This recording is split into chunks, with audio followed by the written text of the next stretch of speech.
Listen up, Vegas. Welcome to the Slaughterhouse. Perfect!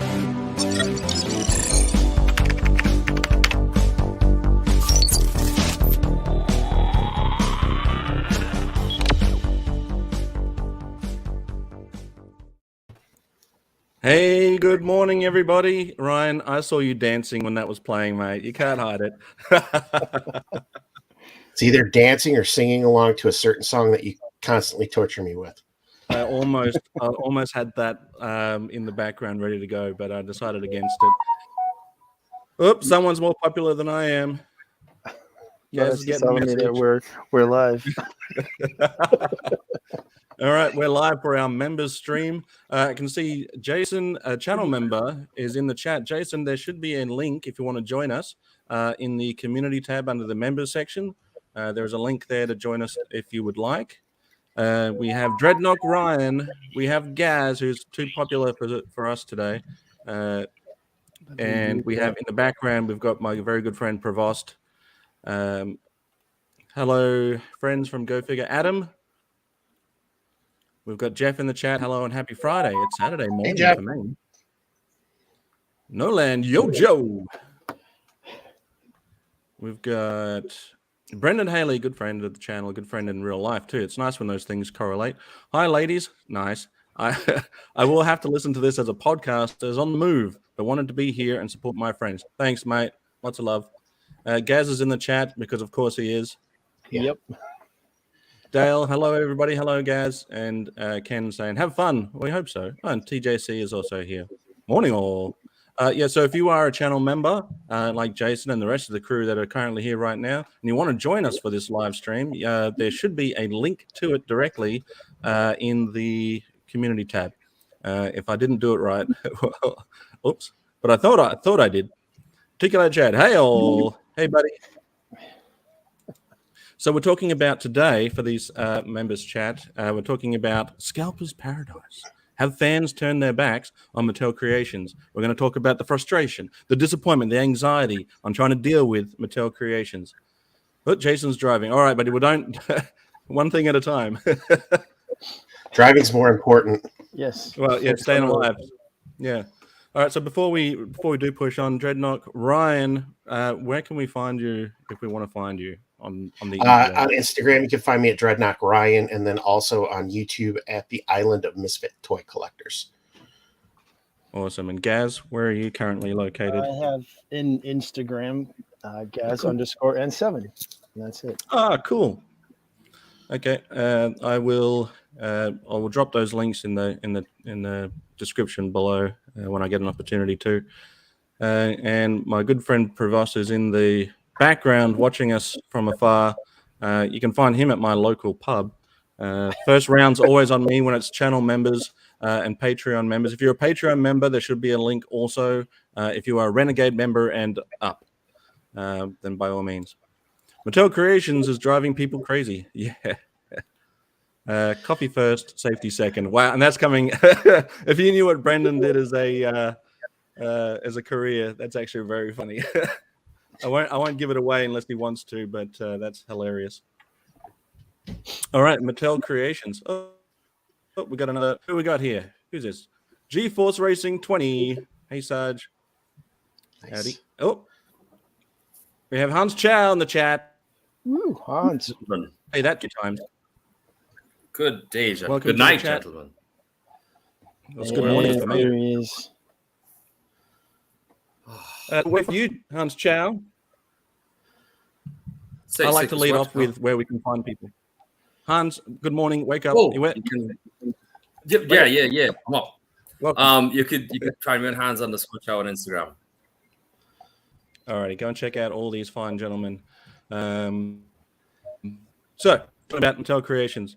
Wow, it's definitely a thing, right? Anyone want to jump in before I have my little rant on their experiences with Mattel Creations? Oh, hang on a minute. Vegas. Hey, Rob. He's circling. It's Rob. The camera's away, buddy. It's Mr. Vegas. There he is. Hey, everybody. It's Rob Hey, Vegas. Yeah. Rob Vegas has been smashing out the Cobra Convergence videos lately every single day for the month of July. All right, well, let's go around the table. Well, first of all, Rob, we can find Rob at Rob Vegas on YouTube doing his Assemble the Troops.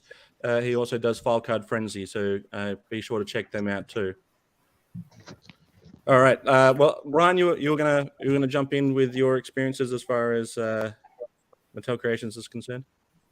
Yeah, and I think it's if you've been on Mattel Creations and you tried to get any of their convention exclusives, it's always difficult. It almost reminds me of the way that Target had all the Joe figures, where in like 30 seconds they were sold out.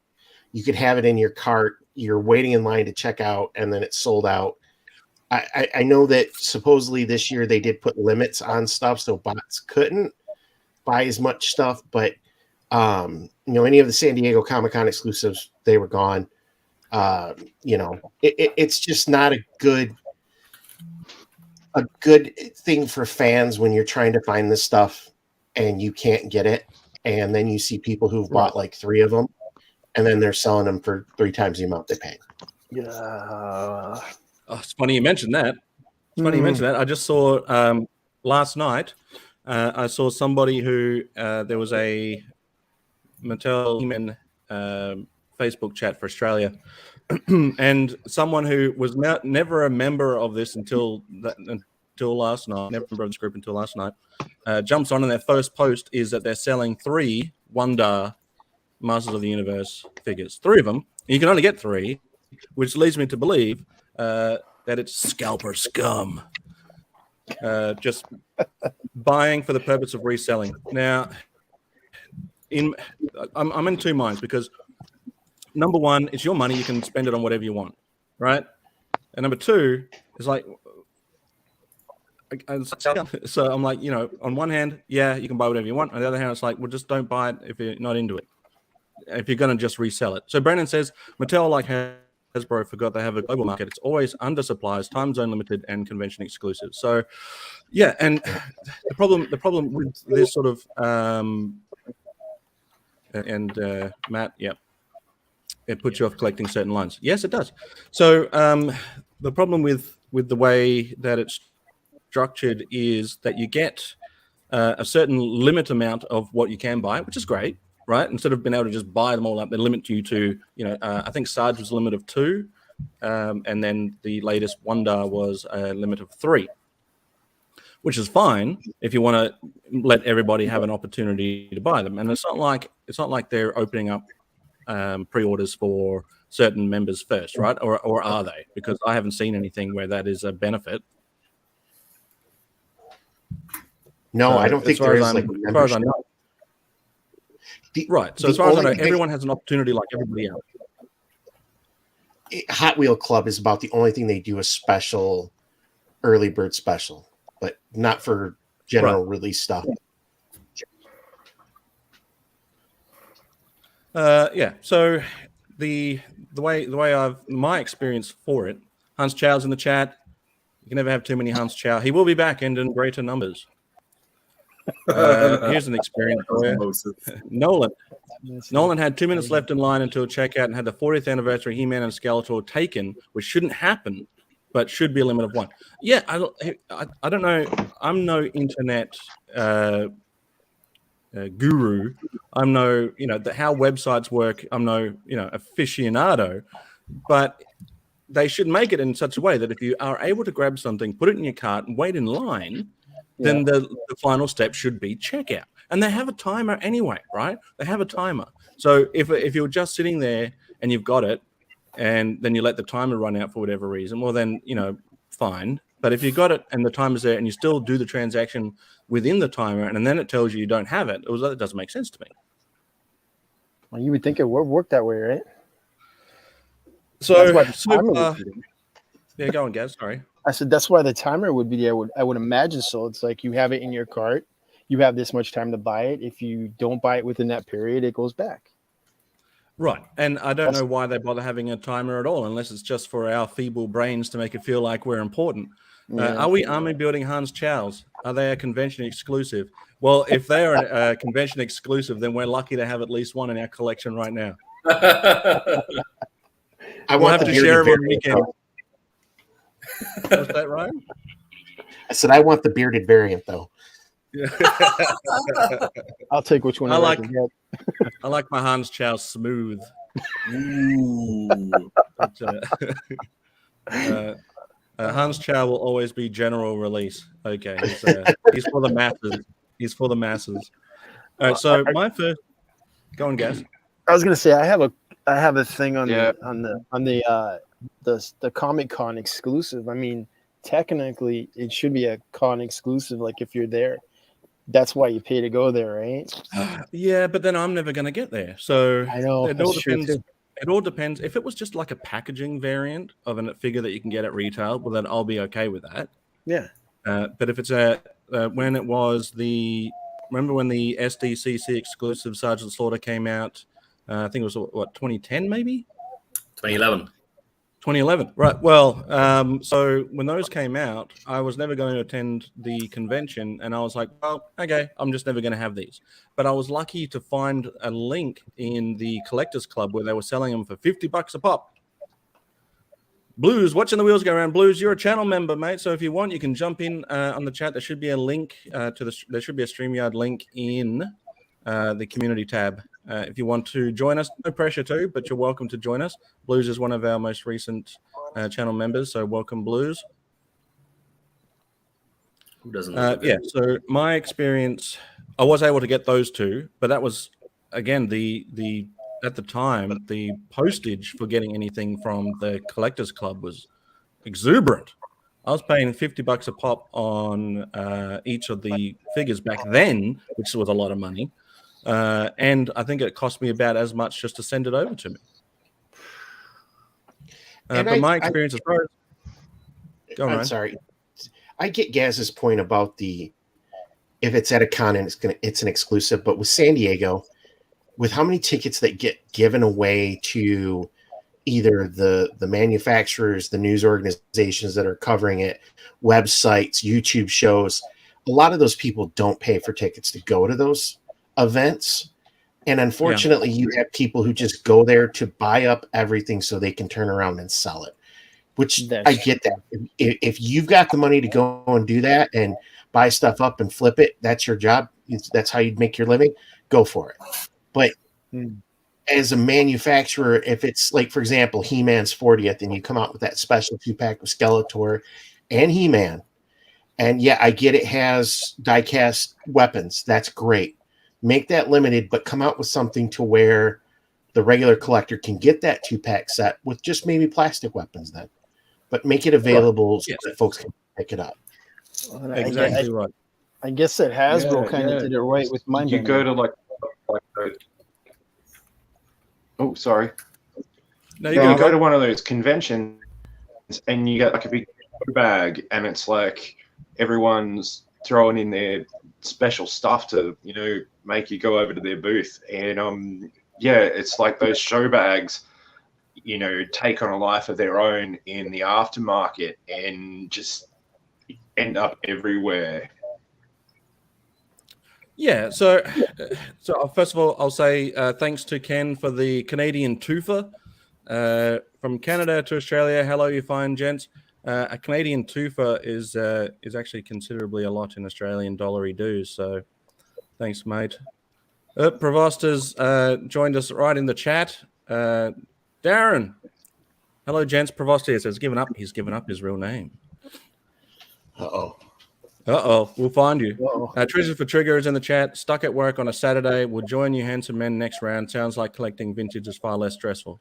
Well, I mean, the prices have gone up on vintage too at the moment, but Treasures for Trigger is at work today. I told him to just quit, but he didn't listen. So Rob, you're right. Hey, Phil, how are you, man? You're right, Rob, about the having the convention stuff just sort of flood the market afterwards when people go there to pick them up. And Gaz, you're right in saying that some people just go there for that sole thing in mind. And you used to be out back when I was quite prominent on His Tank in the Aussie group. We used to see people all the time going, okay, we're going to SDCC, or we're going to Comic-Con, or the Joe one. What was that one called again? Joe Con. JoeCon, right? I'm going to JoeCon. I'm going to try and pick up all of these, whatever. And some of them you'll see them saying, I'm going to try and get whatever for my own purposes. And some of them you'll see, I'll try and pick up as many as I can. Who's after whatever, right? So you've got people there that will pick up multiple things, but they're looking out for their buddies who might not be able to get there, which is noble. But then you got the other ones, that will, brag that they're going to just buy up whatever they can. But then where do you? Oh, we got a hire to Rob Vegas from Phil.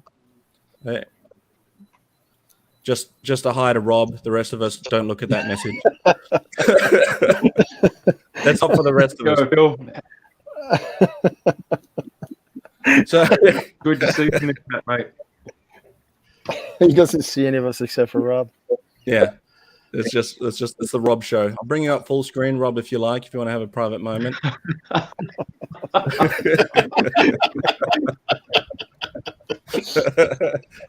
So my experience with Mattel Creations, my first experience was with the Sergeant Slaughter. So I'd gotten into Mattel He-Man pretty late in the line, and I grabbed most of my collection from Ken, who sent it all the way from Canada. But so I wasn't picking up any of that stuff that they had originally, like the rest of the Castle Grayskull stuff, where you could get the add-ons. I wasn't collecting when they had that on offer, so I didn't bother with that. So my first experience was with the Sergeant Slaughter. And if memory serves, you could only get a limit of 2 of the Sarge, and you couldn't pick which, you're going to get. If you were lucky, you might get a variant box, but the same figure, just a variant box. I don't know the numbers on them. So we got Delmas Dugan waving with his eyeballs. And Blewz saying, I just plain dislike exclusive regional releases. Yeah, I'm with you there, mate. So I was like, okay, I really want to get this Sarge, obviously, because of course I do. And I noticed that the timer for it, for when it goes live, is like 2 a.m. my time. On a work night, on a school night. So I was like, all right, I'll do it. So I get on there. I've already, before the timer has run out, before it's going to go live, well before then, I've created an account because I didn't have an account previously. I've given them all my details and everything. And right as the timer hit 0 and they're about to go live, my account just doesn't work. So I have to create a second account on a second email I don't know what, but that account still does not work now from that email. I don't know what happened, but it just didn't work. So as it's happening, I'm now creating a new account, adding all my details again. I believe I chose PayPal as a pay option, adding in my address details, all of that stuff as it's live now. So I'm not even pre-prepared. And then where do you think this is going to go? Is it going to go in my favor or against me? I'm going to say anyone? So what ended up happening was I put it in my cart. I've managed to 2 in the cart. I'll get that timer now. The timer's coming out. I've got this amount of time, X amount of time to check out before it's out of my cart, which we all know is irrelevant because they will just pull it from your cart anyway. So I'm coming up to the pay section. Oh, here we go. Nolan thinks I lucked out. I get to the pay section, and wouldn't you know it, I actually get 2. What? I managed to get 2. What? Oh, right. So turns out I'm a negative Nancy. No, because I fully expected that I wasn't going to get it. Well, I got 2. And now they eventually showed up, and lucky that it is, I got both versions. I got the black box one and the blue box one. What? Yeah. Right, so was that luck? Was that luck that you got the two different ones? Well, you can't pick and choose which one to get. Getting the variant Bonus. box card, rather, it's a card that's different. The box is the same, but it's luck of the draw. So I was half expecting to get. Oh, Crash is in the chat.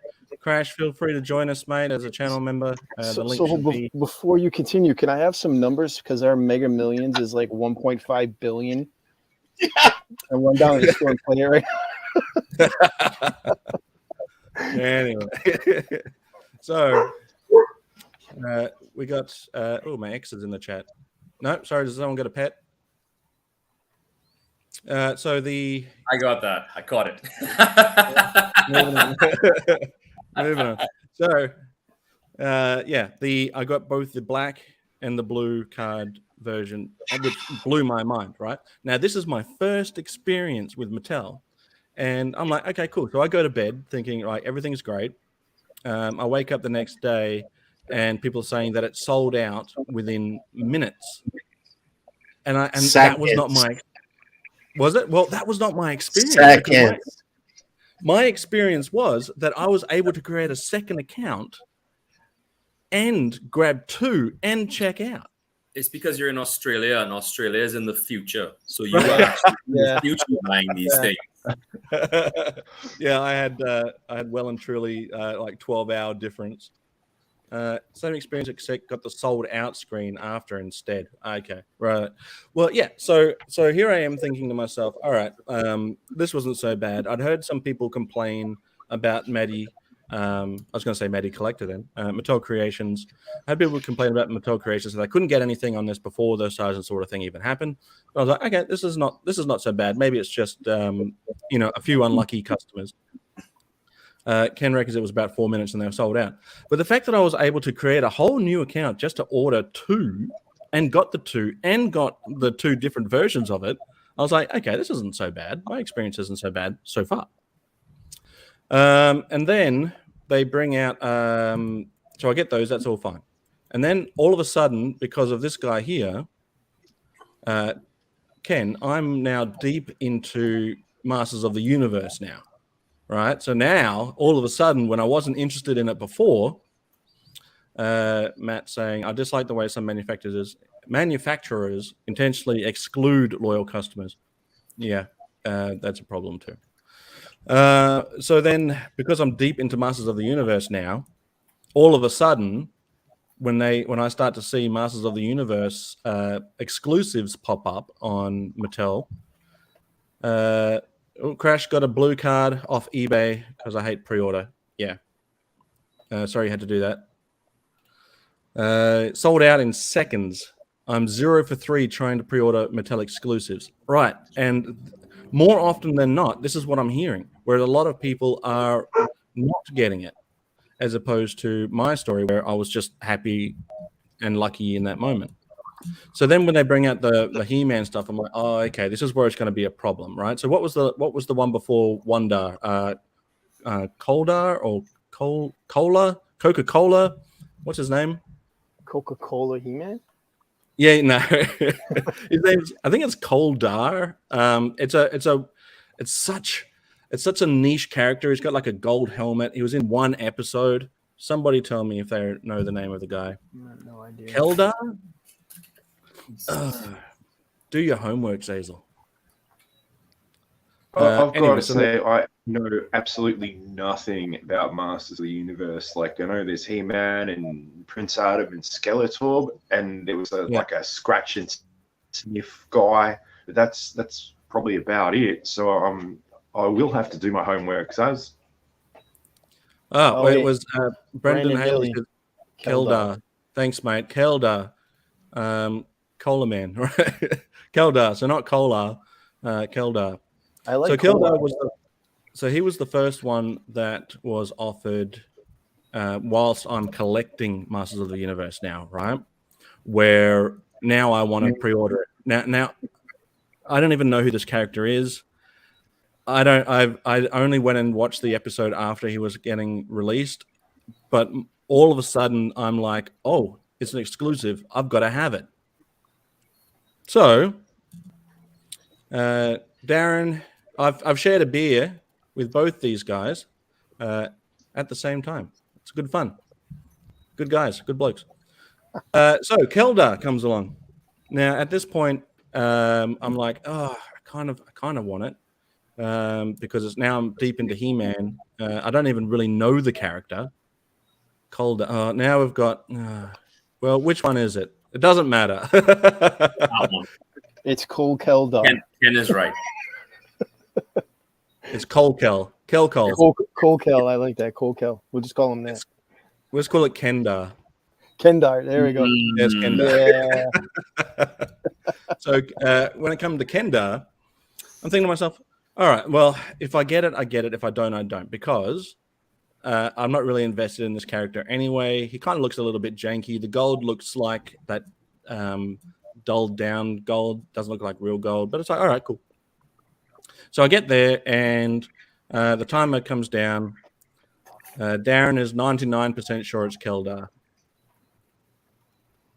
Okay. So I get there, I go to the checkout, and mission success. I get another one. So now I'm 2 for 2. Hello, everyone. Hello, Wait. Davey. Hold on. You're 2 for 2. Yeah. So far, I'm 2 for 2. And now you're salty because you missed out on Wondar? We haven't gotten to Wondar yet, Ryan. Man, you got the Wondar too, didn't you? Oh my lord. So it comes down to Kendar. Wait. Who's Wondar? Who's Oh Wondar? boy, here we go. Uh-oh. Rob, I'm like you. I don't know that much about He-Man other than like the like the basic characters in the cartoon. So Wondar. So the original thought process for Wondar was that there was this savage He-Man with brown hair instead of blonde, and nobody could figure out where he came from. And so the myth was that it was a Wonder Bread promotion. So it was known as Wondar after Scott Knightley from Mattel came up with the idea of bringing him into the was it Origins? Is that what they called? Or am I thinking? No, it's He-Man, Masters of the Universe, the Collector's one. What are they called? Ken, who are they? Anyway, so they came out with the Matty Collector series, and they brought out a second version of this Savage He-Man, and they called him Wondar because of the Wonder Bread promotion that they thought that he was a part of. Turns out it wasn't a Wonder Bread promotion at all, but the name Wondar has stuck. Wonder Bread. So anyway, so he was the right. It's not hard to come up with. So did he come in a loaf of bread, or was it a supposed milk? His action figure that when they brought it out with Matty Collector, he came with a loaf of bread. When they brought out the second release of this character, it was classics. Okay, thanks, Ken. It was classics. So yeah, Matty Collector classics. So anyway, so they come up with this character called Wondar, even though the Savage He-Man was actually, in retrospect, not a Wonder Bread promotion at all. The name stuck, so now it's Wondar for life. Wondar, the Savage He-Man, regardless of whether or not he was a. It was actually I believe, as Scott told it was a buy 3 get 1 free promotion. Wondar sold out in less than 5 minutes. Yeah, that was a quick one. So I managed to get Kendar successfully, but I was like, if I was going to get it, I was going to get it. Another 2 a.m. Successful mission. So I'm 2 for 2 now. Woo. Anyway, so Wondar starts showing up. Now, Wondar was showing up on store shelves, supposedly, before, and people couldn't figure out where they were getting them from. I don't know how accurate or true that is. Ryan, have you got any insight into that? No, I haven't heard that. Not for the Wondar. I just know a lot of people who couldn't get them when they tried to order it. Right. So for some reason they were showing up, or supposedly showing up on store shelves, like a very limited amount. And then there was a lot of question about why is Wondar even a thing, right? Is this real? Is it fake? And then he started showing up on the website as another pre-order. So I was like, oh, okay, well, I'm 2 for 2. I wonder how my Wondar experience is going to go. Now, they limited I think Sarge and both Kendar were maybe limited to two, and for some reason, Wanda was a limit of 3. You could get 3. Sadly, later Wanda developed gluten intolerance and is experimenting with digestive enzyme therapy. All right, well, good luck. Good luck to Wanda. Yeah, that's a bit shit. Sorry to hear that, Wanda. Good luck on your journey. Good luck on your journey through your digestive enzyme therapy. I hope it goes well for Wanda. So now all of a sudden, Wanda shows up on the site, and they've made it for some reason a limit of 3. So you think to yourself, okay, they must have a greater quantity of these things, right? If they're giving away 3 in a pre-order. Turns out, no. That's extremely limited and sold out, apparently in less than 5 minutes. Now, I, myself and my friend Brandon, we were going to be, all right, we'll try and get 2. Like, I don't want 3, but I'll try and get 2. So that way my buddy can have one and I can have one, right?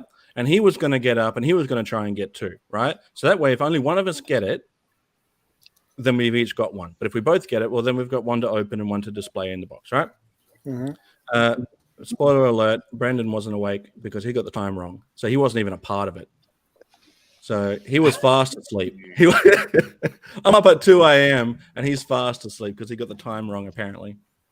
I'm calling him out. I'm calling him out on that one. And so I put 2 in the basket, time as normal. Now, who thinks it's a failure? Who thinks it's 3 for 3? Failure. Failure from Chow. I'm thinking you struck out. I'm seeing you're going 3 for 3 and you become the goat of Mattel Creations ordering. So before I give you the answer, I will tell you, though, that there was a second opportunity to pick up Wanda, I think later on that day, which people were able to pre-order, but then later had those pre-orders cancelled because it was a mistake. Yeah, it was a mistake. They weren't supposed to show up a second time. So they accidentally put them up on the website again. And everyone's like, oh, thank God. Thank you, Mattel. This is a great thing that you're doing for your fans. Thank you very much. And then it was like, nope, strip those. You can't get it. And then people that did get it had to email the first time. Yeah, here we are. Yes. It's like global time zone problem. Yeah. Yeah. And that is a problem. Trying to figure out everyone's time zones. It's kind of like when you... Sorry, go ahead, Rob. Yeah, go. No. I was just going to say, sometimes I forget that you're in Australia. Because I just chat with them on chat, and I'm like, oh, he must be up, and I forget, it might be like 2 o'clock. So do these big toy companies. They forget about us too, mate, so don't worry about it. They certainly do leave us in the lurch. But it's like it's on the same level as concert tickets, isn't it? Like, say, it's like, oh yeah, Metallica's coming out or something like that, and then they'll dump a heap of tickets like at 8 in the morning or whatever, and then they'll all sell out, and then about 3 hours later they'll just be throwing out more cheeky tickets, and everyone's just like going nuts online to try and grab a ticket to the show, and it seems to be the same model with the toy dudes, and it's and then of course even before the tickets or the figures go on sale, they're appearing on eBay and things like that, before like people even have a ticket.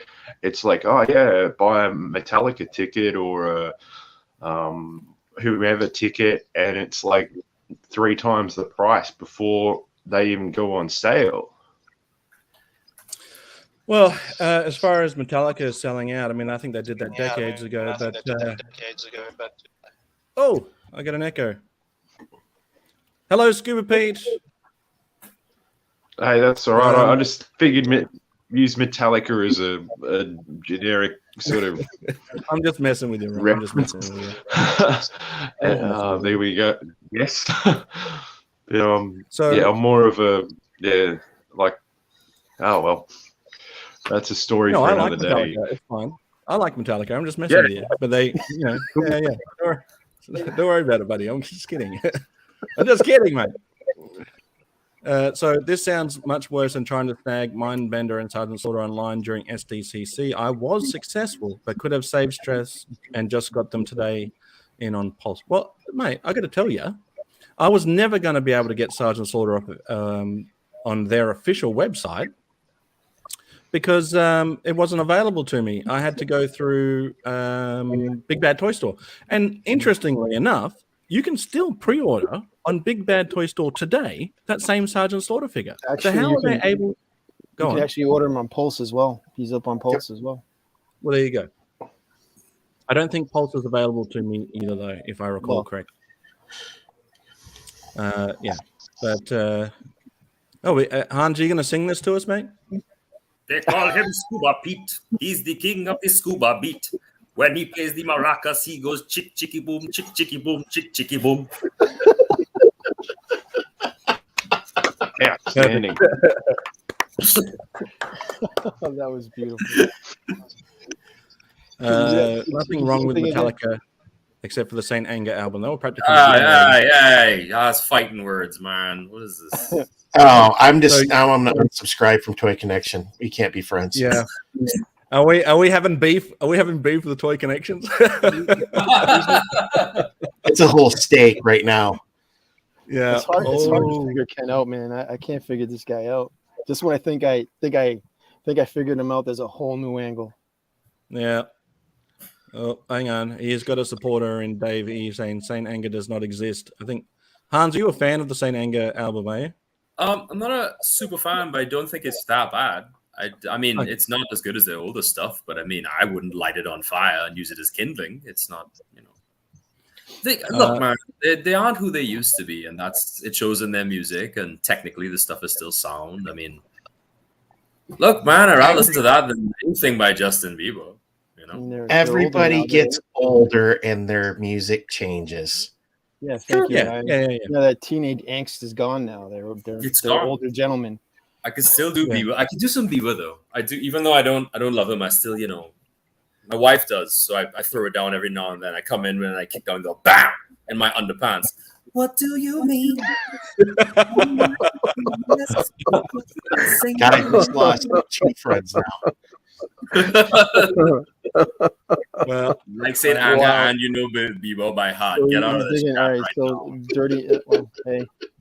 I did hear a Justin Bieber song on the radio, and I was like, "Oh, this song's not bad. Who is it?" And it was Justin Bieber, and I was like, "Oh, maybe I don't like this song. Do I like it? I don't know." Yeah. Sometimes you just don't. Sometimes you just don't like it because of the person doing it, not because of the music behind it, which is not a great way to think. Good music is good music, regardless of how you feel about the individual, right? I think he's fine. He's just. Yeah. I think he's fine too. I don't really care about Justin Bieber either way. But I know that when I can't believe we're talking about Justin Bieber, but I remember when he was doing all of this crazy stuff when he was like a teenager in early 20s, and people were like, "Oh, he's gone off the rails." It's like he's a kid with money. I would too. If I had money today, I'd be going off the rails. I don't think you've really, as a teenager, I don't think you've really been a teenager until you've been arrested at least once. I think that you have to, or at least gotten a stern talking to by an officer of the law, Yeah. I'm not going to disagree. Rob's got stories. That's a laugh. That's a laugh with stories behind it. That's You're 20 years old. You have it's like a ton of money. Torch when you've had that stern talking to. That's a real rites of passage sort of stuff.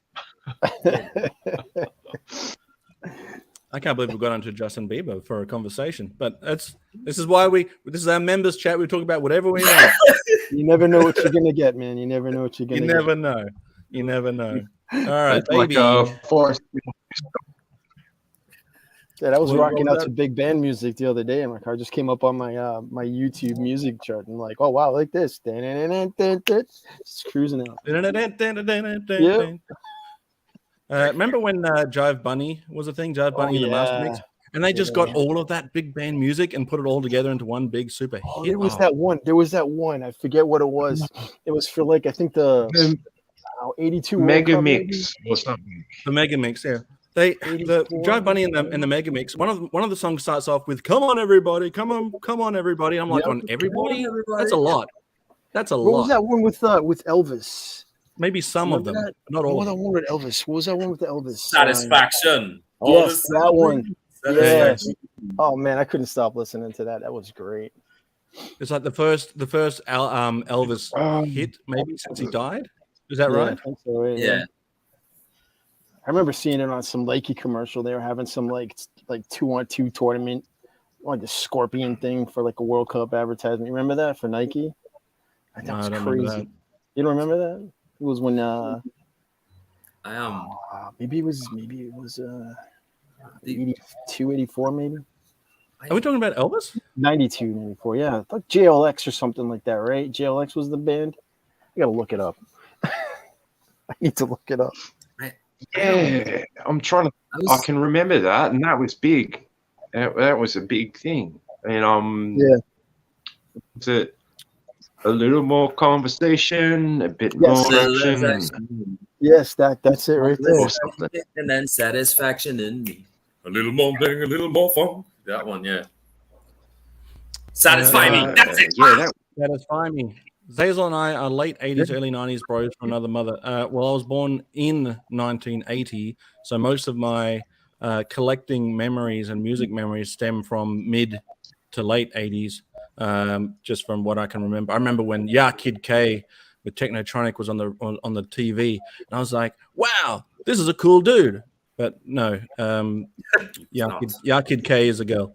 I figured out later on. I was like, I want to be like him.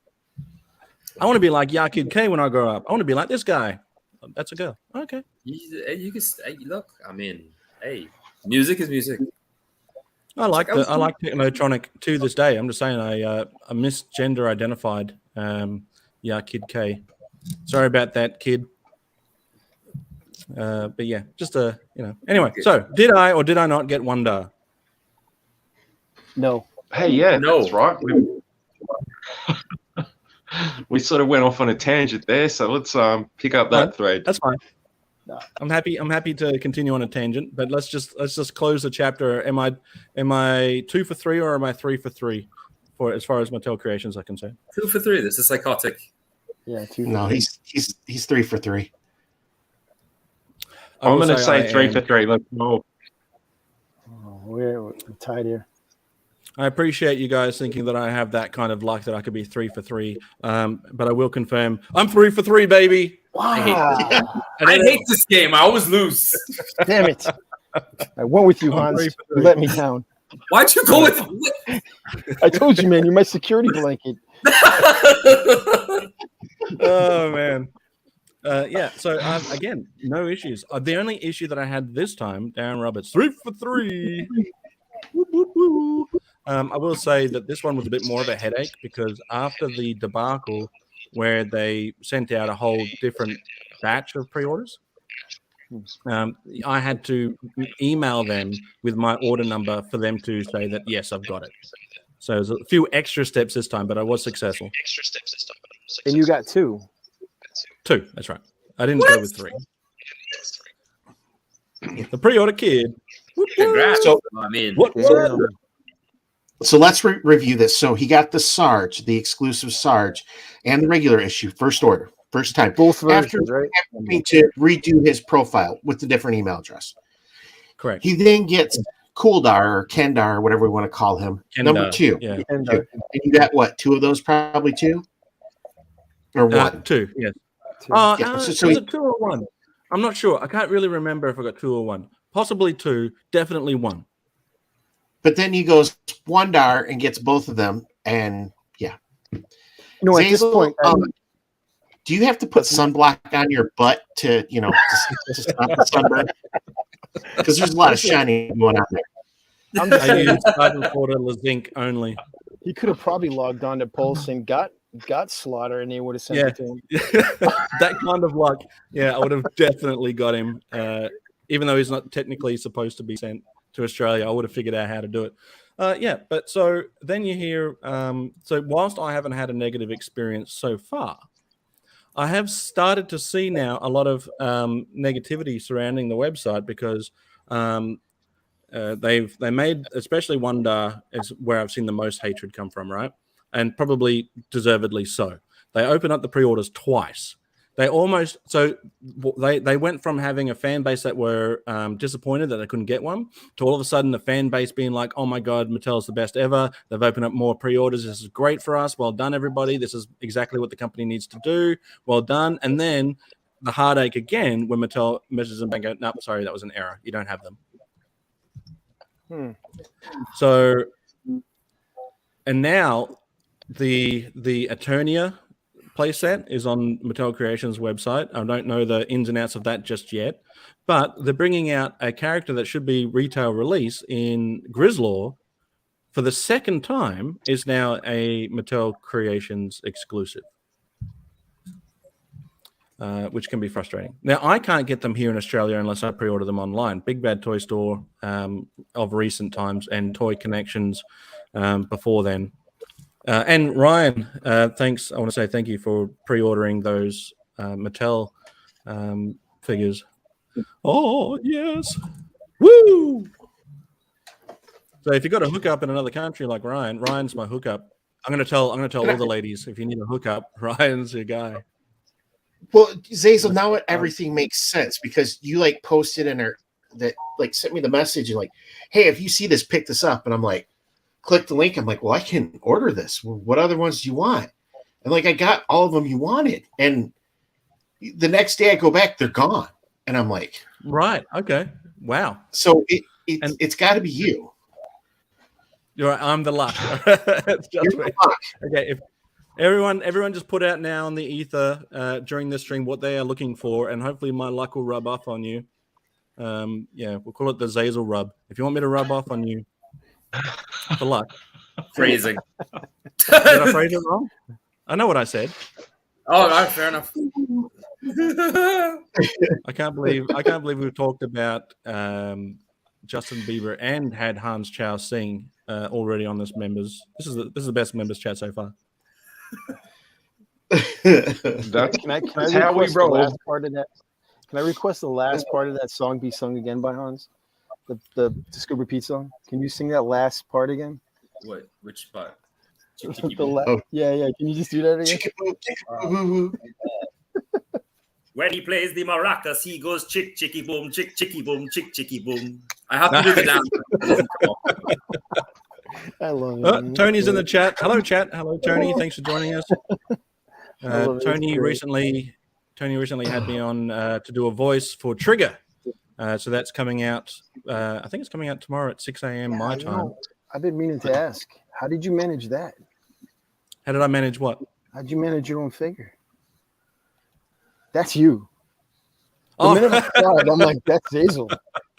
It's all the luck of the Zays, mate. Luck of the Zays. It is. It is. It's totally you, man. It's the Bobby Vala didn't know that he needed the best specimen for that action figure until he realized I'm the guy. Trigger does look like you. Yeah, I mean, when I trim my beard, I'm a little bit wild. I'm more Grizzlaw than Trigger at the moment. But I've decided I'm not going to pay people to cut my beard anymore due to a recent experience. So this weekend, I'm going to give it a crack at trimming it myself, and we'll see how that goes. If you don't see me on camera for a while, you know it hasn't gone well. There he is. Oh, nice. Yeah. Well, Tell me that's not Zazel. I'm hoping I need my shades. Yeah, back of the cap. But I need to I'm hoping I'll get that figure in hand eventually. Yeah, I'm waiting on a pre-order to come through from a local distributor. And I haven't got, so I've got that. I've got Desert Rat. Yeah, it's been a bit of a headache trying to get those ones. Let me know because the store I shop at actually is going to be selling some Action Force figures. They're getting them right from Bobby Valor. Well, the good thing, while we're talking about the hassle of pre-ordering, let me tell you, pre-orders are a lifesaver for me, really, being where I am. So if I can pre-order from Big Bad Toy Store, if I can, and Hans probably understands the same thing I'm going through. If I can pre-order from Big Bad Toy Store, if I can pre-order from, I'm trying to think of which other ones I haven't had a negative experience with. Well, most of my negative experience are with Big Bad Toy Store. Are they really? Okay. Yeah. Well, do say. Well, I had a few of the first wave of the Valaverse Action Force figures, and they were just being pushed back and pushed back and pushed back. Right. And then just recently the Spirit Storm Shadow wave again was pushed back. I'm watching everybody have them, and I'm looking at my pre-sale and my pre-order, and it's just in limbo. And I went on Hasbro, like, was it just before the con started, and they were available, so I just bought them and canceled my pre-sale. So yeah, Darren agrees. As an Aussie pre-order is a must. BBTS is a good source. BBTS, Big Bad Toy Store is a good source. I haven't had a bad experience with them, but we can't really, as far as the Valaverse Wave 1, that was pandemic issues, right? Yeah, I know that. Yeah. But I mean, when you start seeing like them being a lot of people, and they're saying, "Oh, I got my order from BBTS," and I'm looking at mine, I'm like, "Oh, it's still in limbo." You know, I'm like, wait. Can I share an interesting story? But it goes back to something that that Zazel mentioned earlier. This doesn't have to do with a toy company per se. I also play war games and stuff like that. So I play Warhammer 40K. And Games Workshop put up an order, another limited item called the Indomitus Crusade. And it would go up at 12 o'clock, and you'd go and they guaranteed you'd get one. So, of course, everybody logged on, myself included, at the wee hours of the morning, like yourself. And I put my order in. Of course, I didn't get one. But I'm so used to having my heart broken living down here. There's nothing left to break. It's already just sand in a bucket and essentially keeping this carcass alive. Right. But then the community got together and they started to source boxes. And so, like, I went up on the forum and I said, "Oh, well, I didn't get one." I received a private message from this guy who's like, "Do you want one? We're not selling it for anything other than the sales price." And so the community kind of banded together and started to distribute these boxes. And it was incredible to see, because we went from, there were at least 50,000 boxes that went out. And then 2 weeks later after this, or a week later, Games Workshop, which is the company, put the box back up, and it was a make-on-demand scenario, right? Right. So you can order again, and you will get one for sure. And I mean, granted, the box was an expensive box, but it was nice miniatures, and it was very pleasant for a company of that size and scale to kind of ensure that, you know, their customers would get one. Now, I don't want to speak anything about their other business practices, but I do find that's something that, you know, Mattel and Hasbro could look at and perhaps adopt. Because, I mean, I'm not a rich man, but I do know if I was a rich man, that if people wanted to give me more money, it would be cool. So if they put the pre up, right? So if they got, well, they made 50,000 units and the 50,000 units sold up, they could easily put up a message saying, "Well, we're putting the pre-order back up for X, but your pre-order will come a little bit later," or something like that. And, you know, it's toys. I don't want to have to fight. You know, I don't want to deal with asshole scalpers, and I don't want to deal with, at a store level, I don't want to have to deal with having to get there at a stupid hour to beat all the other stupid shoppers that want to get the stupid stuff that I want to stupidly buy. Yeah, just let me pre-order and get it online. There's only one company that does that, build to order, and that's, you know, Super 7 with their Ultimates. You know, they'll open that up for like 30 days, and you order, you know, you buy them, and then they order what they want. The bigger companies like Mattel and Hasbro, where they're struggling is they can't forecast sales like they used to.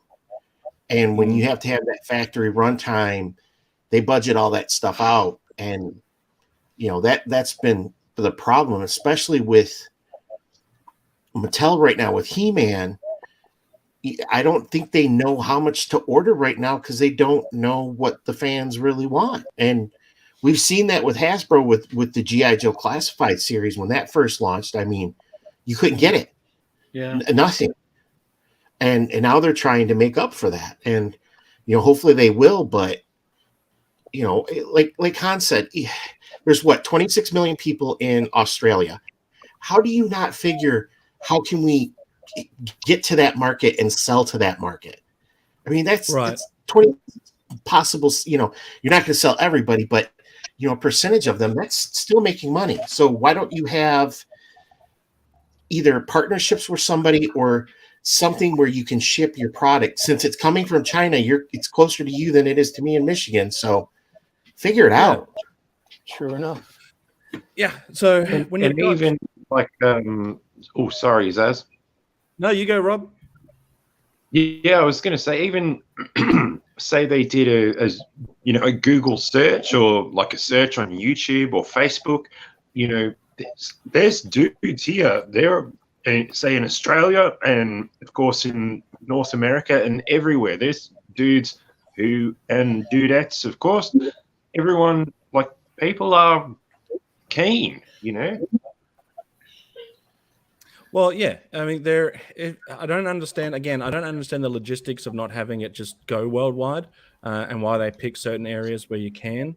But at least then have a backup distributor that, like Big Bad Toy Store, that will be able to send that stuff. I mean, having a Walmart exclusive, anything is just where is that? Where are Walmarts if not in just Canada and the USA, right? No, Walmart's worldwide. Well, we don't have them here. We don't have. You may have a company. Yeah, probably have affiliates there. Yeah, but still, if we do, I'm aware of them, and we don't have any of the exclusives that you guys do. Right, but that's the thing. If Walmart's so big, why don't you have it to where they can put it out to all their affiliates? I mean, that's just makes sense. I do think it's unfair, and this has happened before, because Grizzlaw is a fairly necessary character in She-Ra's, and it's a fan favorite. Yeah, he's just a fan favorite. Why would you do that? I mean, Zarana is yes, like Zarana in 4-inch scale in the anniversary line was a convention exclusive. So anybody like myself who wanted to complete their Dreadnoks, unless you went to San Diego Comic Con all those years, you're not going to get a Zarana. Yeah. Why would you do that? So this Grizzlor is with the what set? Masters of the Universe Origins. He's coming out as a single release, but he also came out in a 3-pack. He came out onto Mattel Creations as a 3-pack with, oh God, who was with him? Grizzlor, and was it with those androids? Oh, it was the Horde. The Horde, is it the Horde Troopers? Yes, right. So he came with those recolored Horde Troopers, and that was the black skin version of Grizzlor. So they were going to bring out a brown skin version of Grizzlor, and so we're like, okay, we couldn't get this one because it was a Mattel Creations, but there will be a retail release later on down the line that'll be the regular looking Grizzlor, brown face one. And then, they just recently said, and it was weird watching this guy talk about it. He goes, I want to say thank you to everybody that's a fan of Mattel Creations and making it a success. And we're going to drop Grizzlor in there for all you Mattel Creations, loyalists or whatever. And it's like, what? No.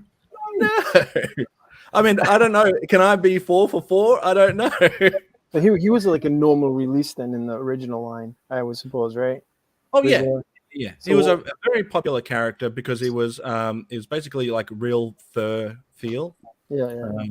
So I mean, like my I guess my gripe against that would be is why would you choose that kind of character to drop in like a privileged thing like creation? Because I'm assuming that's pretty much like only a certain few people are gonna have access to that first, right? And then it goes to everybody else, and those people probably won't get one.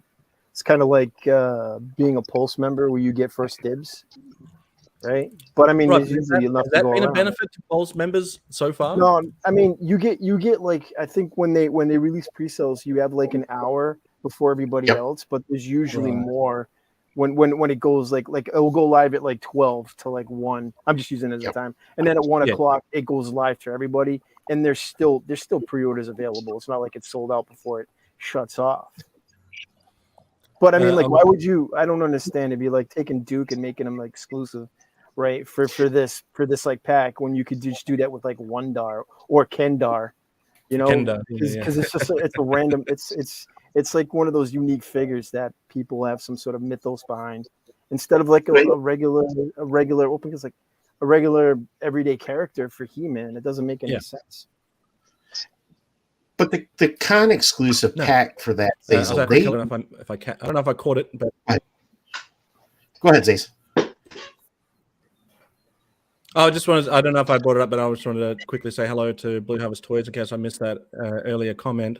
And just really quickly, this is a good point. Army Builders as store exclusives is insane.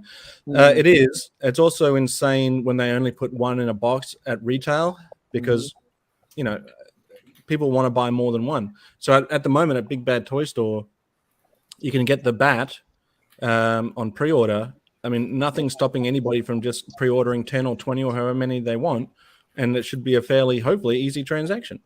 But Ryan, what were you saying, buddy? I was going to say, I thought that the dark skin or the black that Horde figure, that was from like PowerCon, right?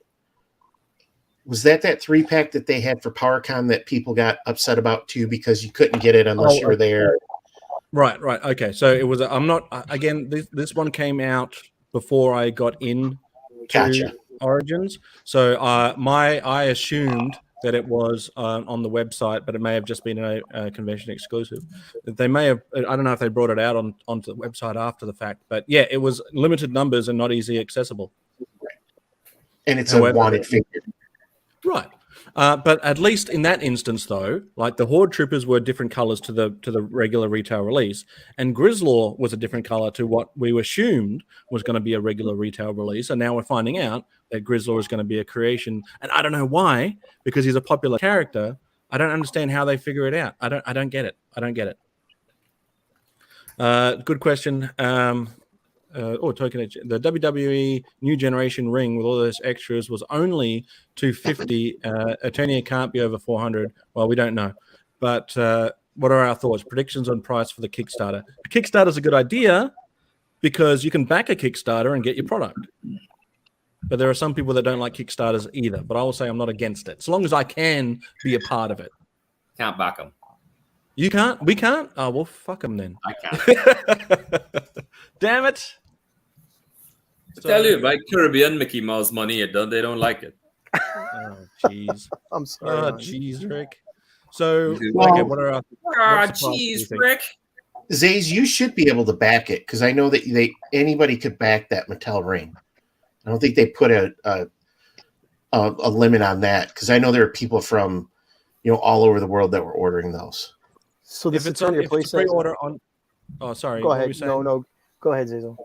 I was just saying that if it's a Kickstarter or a pre-order that's available on Mattel Creations, well then I should be fine because they mail to me all the time. But I'm almost certain I had to go if I wanted to get the HasLab Sky Striker. I would have had to have gone through a third-party provider because they weren't offering them over here. Sorry, Gazz, what were you saying? Is it Eternia going to be a Kickstarter? I thought it was just going to be a thing you just order from the store. I'm not sure. I don't know the ins and outs of Eternia. When you go onto the website, it doesn't really give you a lot of details yet. If it has been announced that it is a Kickstarter, I haven't got that information. Is it a Kickstarter? I just saw it and I was like, cool, $600, $800. So Eternia is what the. Is it a castle playset? I don't know. 3 mighty castles linked together by a mono system that can fit dozens of figures, and it's Wait, it has a monorail.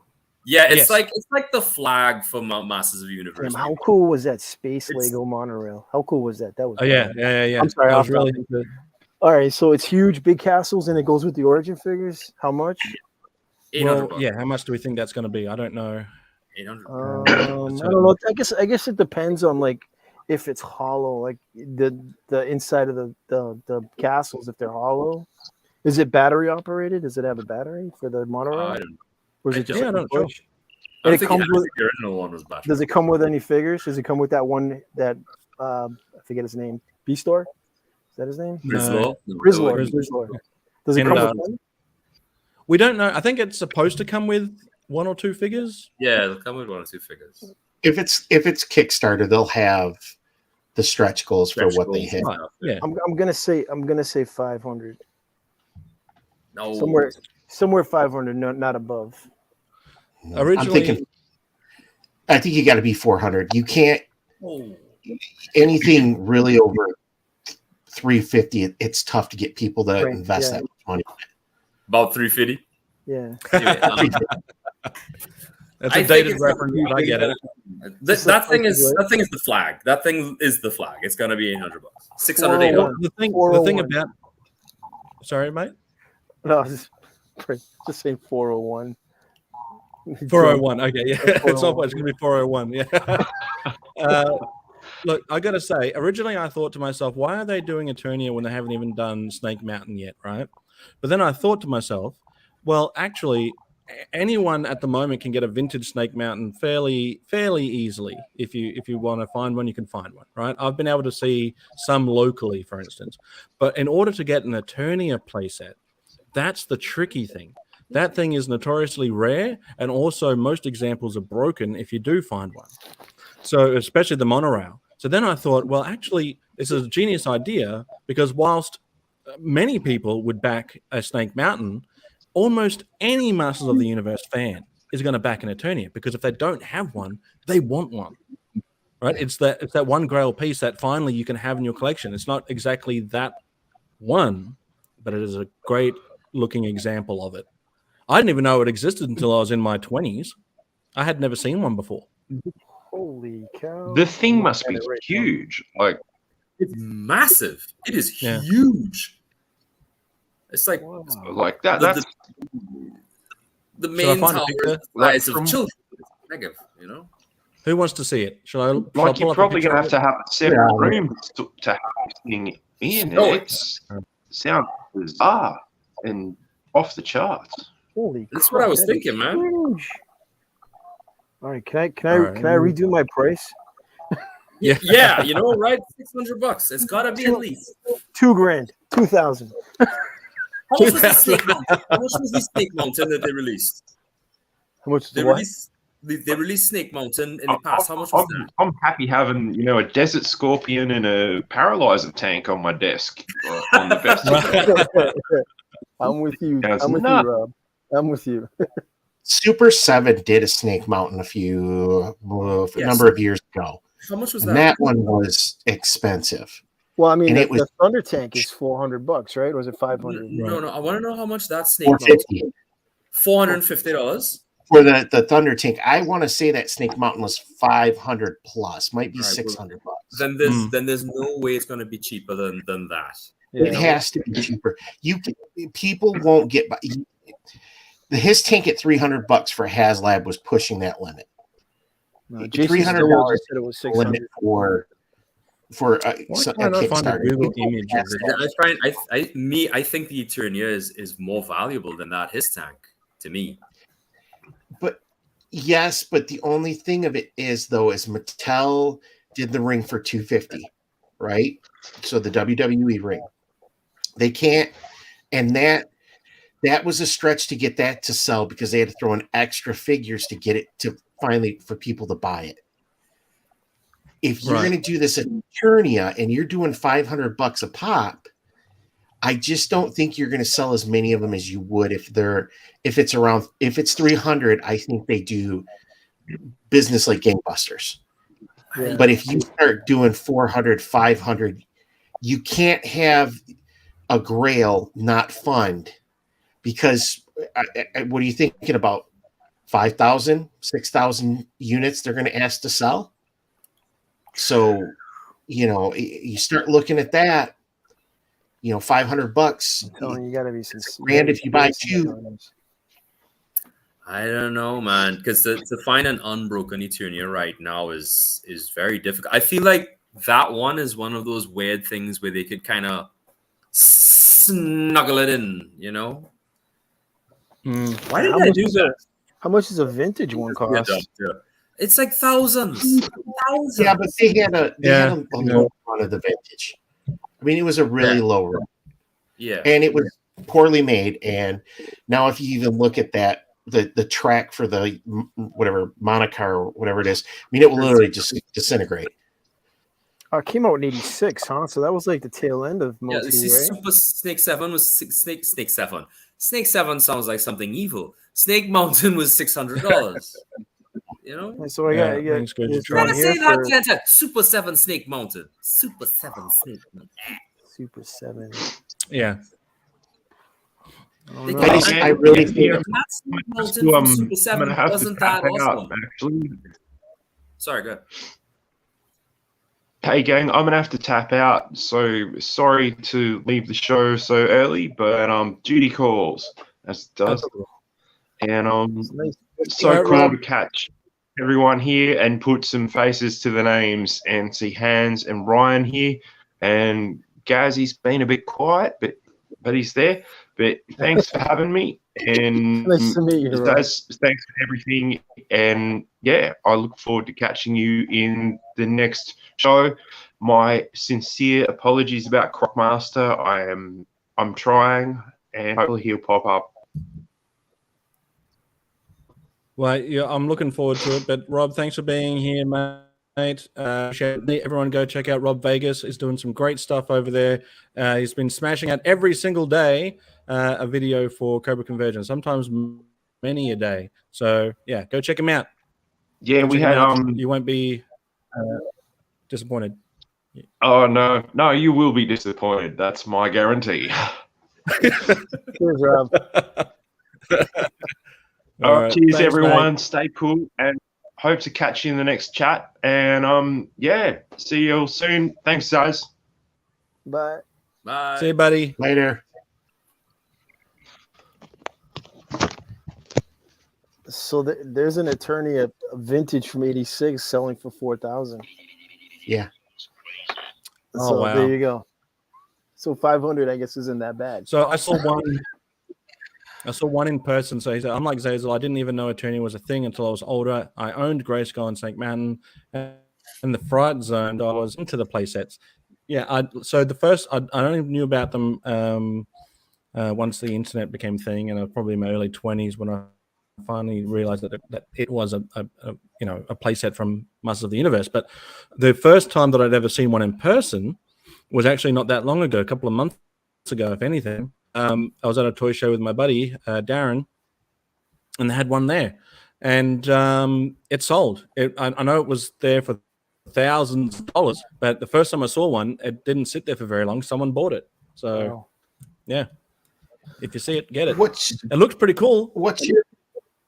What's your price those days? I mean, is there a price where you're just like, I can't swing that? That's just too much. On a Eternia, the new one or the old one? Yeah. No, the old one. Yeah, the old one I get, but like the new one, if they do it as a Kickstarter, I mean, is there like, what's your limit? Like, well, we're talking conversion, right? So if it is $500 US, that means it's going to be like somewhere like $700 to $800 plus postage for me for dollary dues. And like I probably won't bother. I don't need it. I like it. I've got Castle Grayskull, and that makes a great little backdrop for my Origins figures. If it's not too expensive, it's not going to be a hassle to get. I'll consider it, but at nearly $1,000, if that is how it happens, if it's $500, even that's a lot of money for a toy. It is. It's a lot of money for a toy. Even $500 AU. Australian dollars. That's a lot of money for a toy. And so I don't know. I figure it's either got to blow my mind where I'm like, okay, I got to figure out how to get this, or it's going to be like, I don't need it. I like it, but I don't need it. It's the same with you look at the Sergeant Slaughter, the LJN inspired Sergeant, the Hasbro one. I like that toy. I'd like that toy. I like to have it in my collection, but they sell upwards of hundreds of dollars as well. And if I can't bring myself to spend $100 on a Sergeant Slaughter, and I'm a huge Sergeant Slaughter collector. I don't know how I feel about spending that much money on a Eternia set, but I like it. It looks good. We'll see. If it came with a depends on the figures that come with it too, and the stretch goals. So it will come is with Origin. Sorry, it'll come with Grayskull. Yeah, Grayskull. You don't need anything more than Castle Grayskulls as far as I'm concerned. No. I mean, it's gonna come with Grayskull. It's gonna come with Grayskull. Grayskull. Oh, gotcha. They're gonna look for $600 because I'm sure it's gonna be something like that. Like I don't want to blight nobody, but like Ryan, I agree with Ryan 100%. It like to me that's unfathomable, right? But I know that if they put it out for 600, Ryan won't buy it. I won't buy it. You won't buy it. Gazz won't buy it. But there are a bunch of dudes who will be like, "Oh yeah, I want that sweet Eternia action." You know? Well, it's still cheaper than buying the original one, so. I'm trying to think what I would spend that amount of money on. Like I can't imagine. I mean, look, man, food? I would spend a lot of things. $600. I would spend $600 US right now. You know what? I would spend $500-600 on the Megaforce headquarters. That's what I would spend. Megaforce headquarters. Yeah. Right. It'll come complete with a couple of destroyers, some bikes, and yeah, that's what I spend that much money on. So you would have the headquarters and the bikes and no figures. Yeah, that would be good. No, there'll be some figures. It'll come with a couple of figures. That'll be the stretch goal. The first stretch goal will actually be the last stretch goal. That's what will push it to go successful. And who doesn't want an Ace Hunter figure? Come on. True. You lost Ken. He said Megaforce is out. Ken hasn't even seen Megaforce. I don't know what he's talking about. Yeah, he does. He's got no idea what he's talking about. He gave up on it. Is Origins the Motu line to collect? It is for me. Masterverse. I can't. The Masterverse look fine, but I can't start again. I've already got almost every character that I need in the Motu stuff. Origins. I can't start again with the new line. It's just starting fresh, right? So there's a new line now. If you're gonna start, I think Masterverse is the way to go. Well, or you could be like me, be cheeky and get Mega Constructs. That way you get a figure for $1.99 and you can get them all. And a big castle too. And a big ass castle for $200. That's what I think the best line. I think so. I think I have to give credit to Mattel because they did bring the classics out, which gives you that old school feel with some articulation now. Right. You have the Masterverse, which is bringing the new stuff, and then they've got the kids' toys. They've got the Connect stuff. So it's giving you that wide range of what you can collect to find something you like. Yeah. So the Masterverse is just a more realistic looking line. Yeah, it's a natural evolution towards a more realistic version of the characters, and it brings the Revelations figures and whatnot. It kind of scratches the itch of the people who like He-Man, but they don't want to go back into the past. Are they better than classics though? This Masterverse, do you think? Because Jason here says classics the best. I think classics were for the scale that they were in. I think they pretty much nailed it. Yeah. And it fits with all the old play sets and the old play vehicles and stuff like that. So it is superior if you're getting into that kind of thing. But if you just want to put a nice toy on your shelf and pose them up nice, I think Masterverse is pretty good. Yeah, they got this cool looking He-Man who's like skin's falling off, and it's like Cyborg or Bionic underneath. He looks cool. Oh yeah, is that Faker? That's Faker. Oh yeah, Faker. That looks cool. I like that. I really enjoy. Look, don't throw rocks. I really enjoyed Revelations. I did. It wasn't bad. It wasn't bad. And I think Mark Hamill, like most things, killed it as Skeletor. You know, he can do no wrong as far as I'm concerned. No, he can do no wrong. And I really enjoyed it. And I enjoyed the Netflix He-Man, and I enjoyed Dolph Lundgren's He-Man. I enjoyed the old He-Man. I enjoyed just feed it to me. I'll eat all of it. What about the new adventures of He-Man? I like that too. I love that. Because you know why? Because did you ever see the season finale for that thing? With the mutant. So. All right, so I'm gonna spoil it for you because God knows you're aching to know. So at the last 2 episodes, right? The mutants won. Skeletor comes in and they won. Right? They took over the planet, and He-Man was on the back foot, and they became legitimately a rebellion fighting against them, and they had to fight against these terribly massive odds, and there was this epic battle at the last with He-Man versus Skeletor, and Skeletor says this wonderful line where he's like, even in Eternia, I was better than you.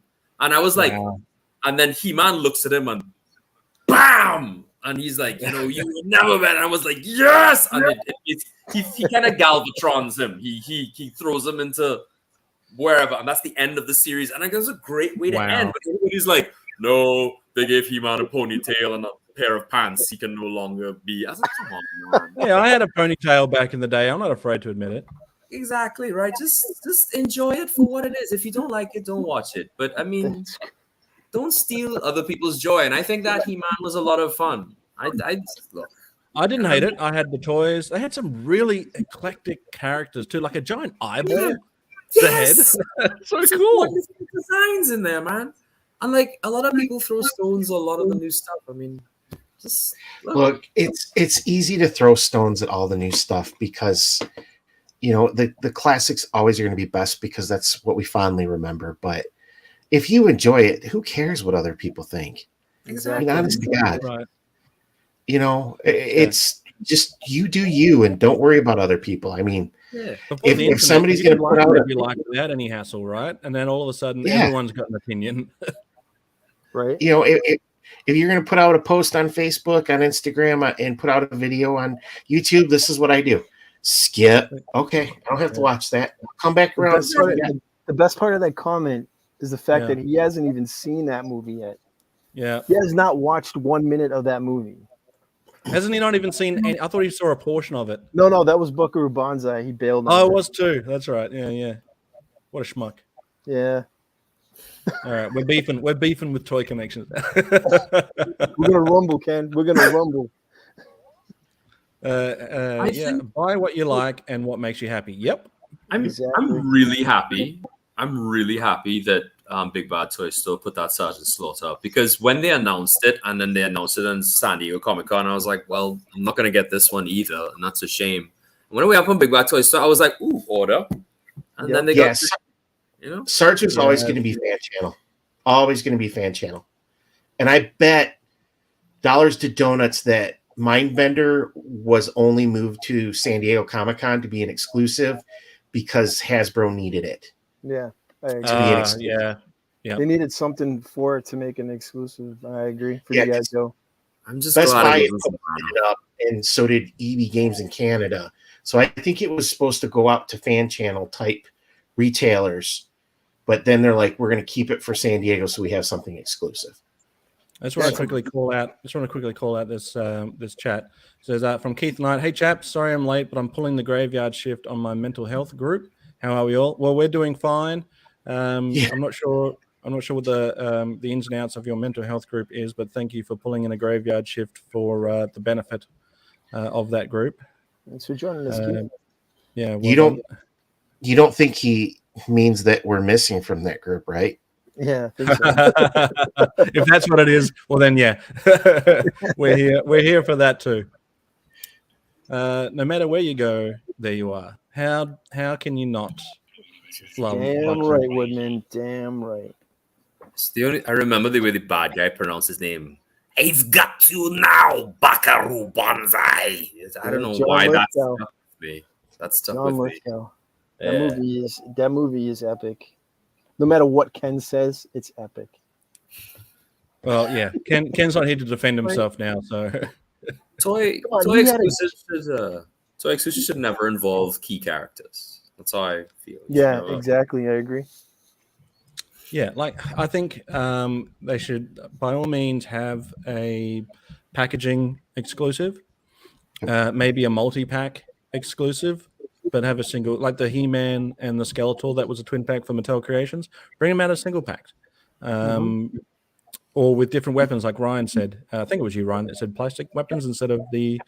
I wonder how they're going to hold those heavy weapons in their hands, whether or not they'll just drop out eventually, because they're. Well, see, I think with that said, it's one of those ones you just leave it in the box because, like you're saying, with the die cast, it's gonna eventually loosen up. So I think it's one of those you just keep in the box.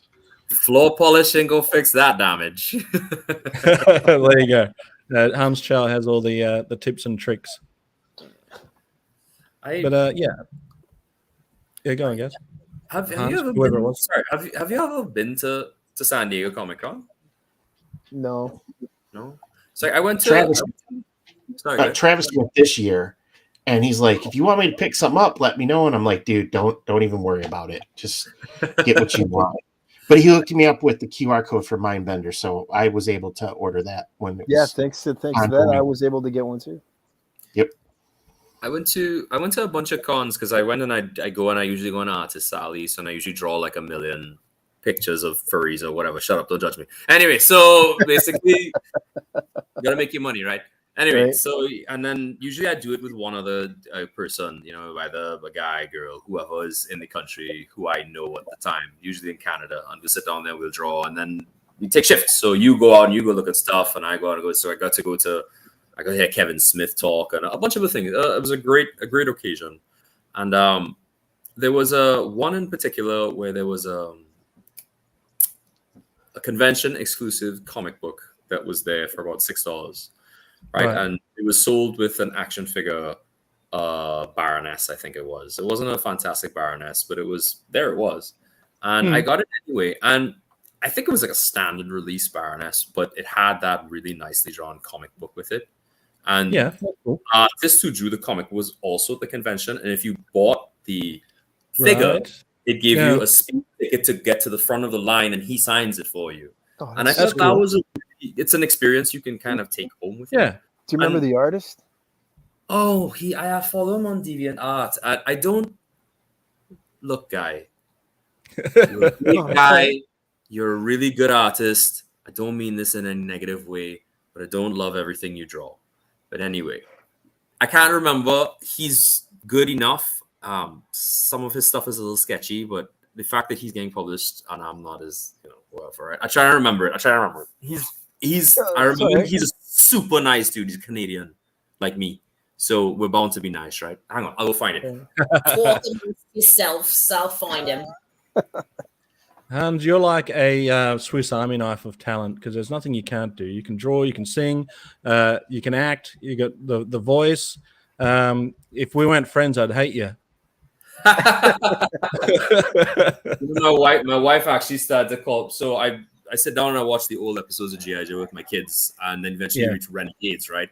And there's an episode in Renegades where Zartan makes an appearance, and he does everybody's voice. That's his thing. And she's like, "Oh my God, he's like you."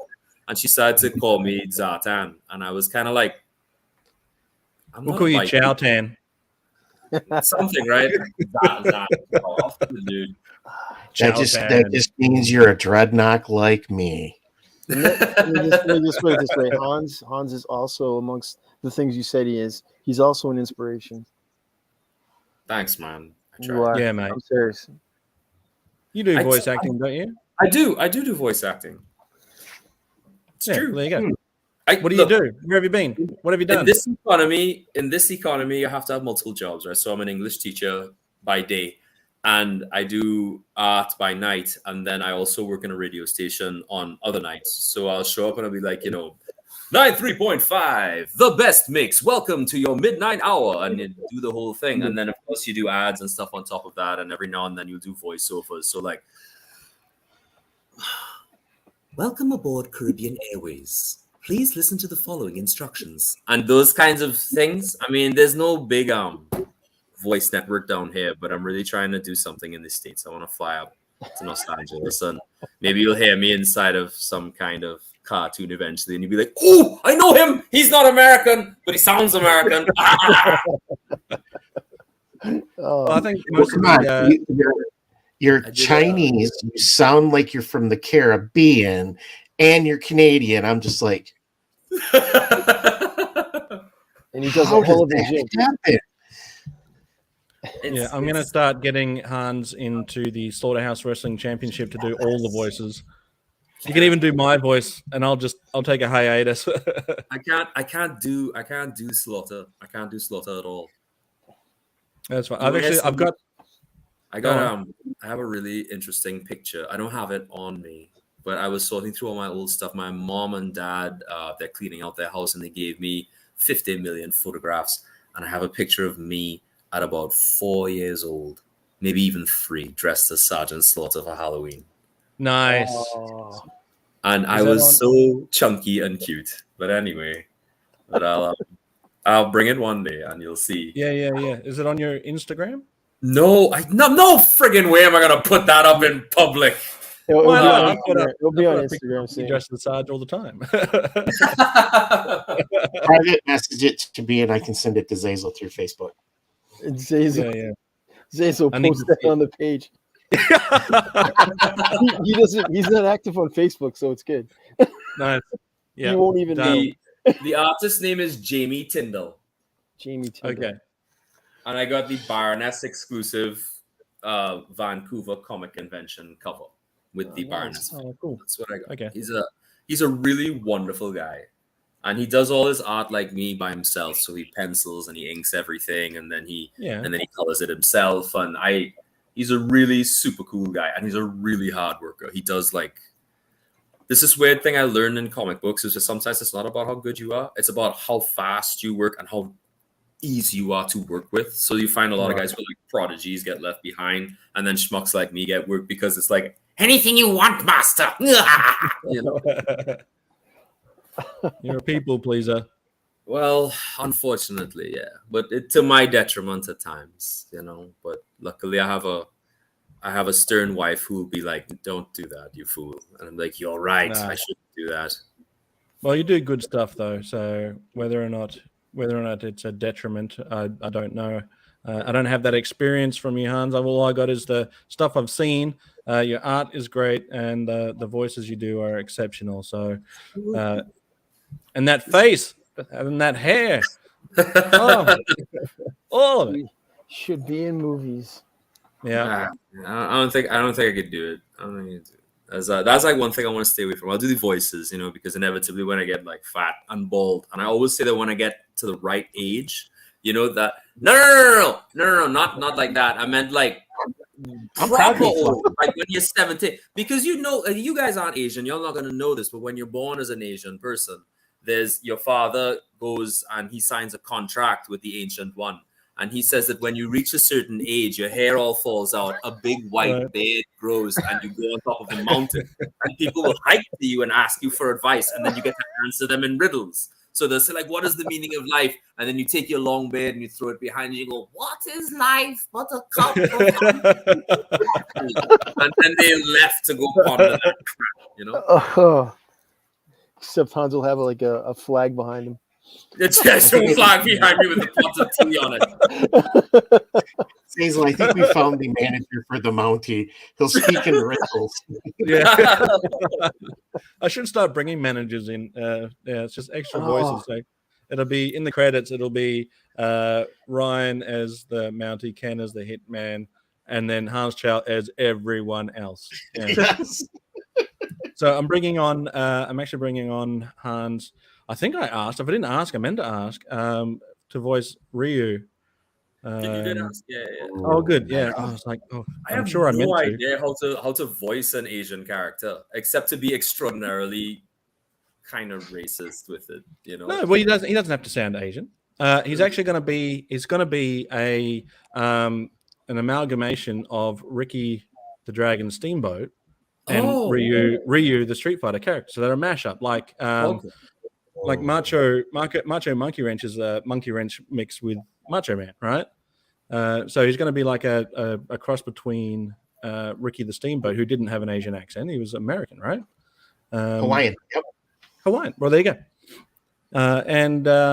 So however you interpret the character is up to you. But we all pull sort of double duty anyway, because Ryan is also the dead man. Gazz, I'm thinking, mate, there's no reason why I couldn't pull out Outback, because he's got the headband and the beard. There's no reason why you couldn't voice Outback. But who would I mix out? This voice isn't good for radio or stuff like that.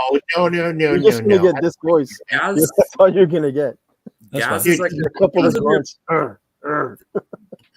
Gazz's voice is perfect for rock and roll. Rock and roll? Like, Oh, yes. You can do whatever you want with the voice you chose. Remember right. that. It's all Totally. good fun, Gaz. Totally. It's all good fun.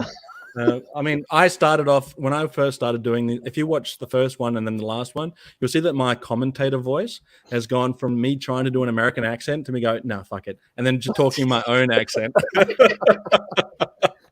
So the first one I go, good evening. I can't even do it. Yeah, no, but I go to the worst American accent I can come up with for the commentator. And then I was like, no, just me. Super sticker from Classified. Hello, Classified. Good morning. Super sticker Classified donated very recently, yesterday, in fact, donated a Iconicon Boba Fett. So thank you for that. Ooh. It's nice of them to do that for me. Was it Hans that did Dr. Mindbender? Yes, it is I who did Dr. Mindbender. Wasabi from Spine Ticks. Great channel, Spine Ticks. Yeah, go check them out. They do some great stuff over there. Mix of all sorts of stuff. Some great guests on. Not even guests. They're just a bunch of friends like us hanging out. I'm not sure if you could consider them guests, but yeah, check them out. Like, I don't consider you guys guests. I consider you guys friends. Yeah. If you need an Irish accent, I'm your guy. Okay, well, that would be handy. Yeah, by all means, hit me up. Who can we have? Woodman's got a great channel. I don't know if you guys ever check them out. It's pretty good. Who's that? Woodman 29. He's got a great review channel. Yeah. Well, then by all great means, reviews on there. There are not hours enough in the day for me to look at everybody I have discovered the last year and a half. I've been trying to catch up desperately with everyone. Like Zazel just turned me on to like a group of dudes from Australia. Oh, nice. I've been watching what is that? I forget his name. Crash or Crush? Toy collectors or something like that. Bunch of Aussie guys, Australian guys. Was that the one that Phil was on recently? Phil was on, that was the first time I'd seen that channel too. That was my first experience with them. So yeah, I wasn't familiar with them before then, but they had Phil on as a channel. So Phil got me onto that channel to watch. I wasn't aware of him before then, but yeah, that was a pretty good show. Darren did the voice of Chuckles for me in the Slaughterhouse Wrestling Championship not long ago. What's the name of the guy who's not Jerry the King Lawler? I keep forgetting his name. The announcer, yeah. That's it. Bloody hell, my brain. Why? Oh, I just literally watched the entire story of The Rock versus. Put it down. Is it The Rock versus Triple H going into like some Judgment Day? Like, I forget what year it was.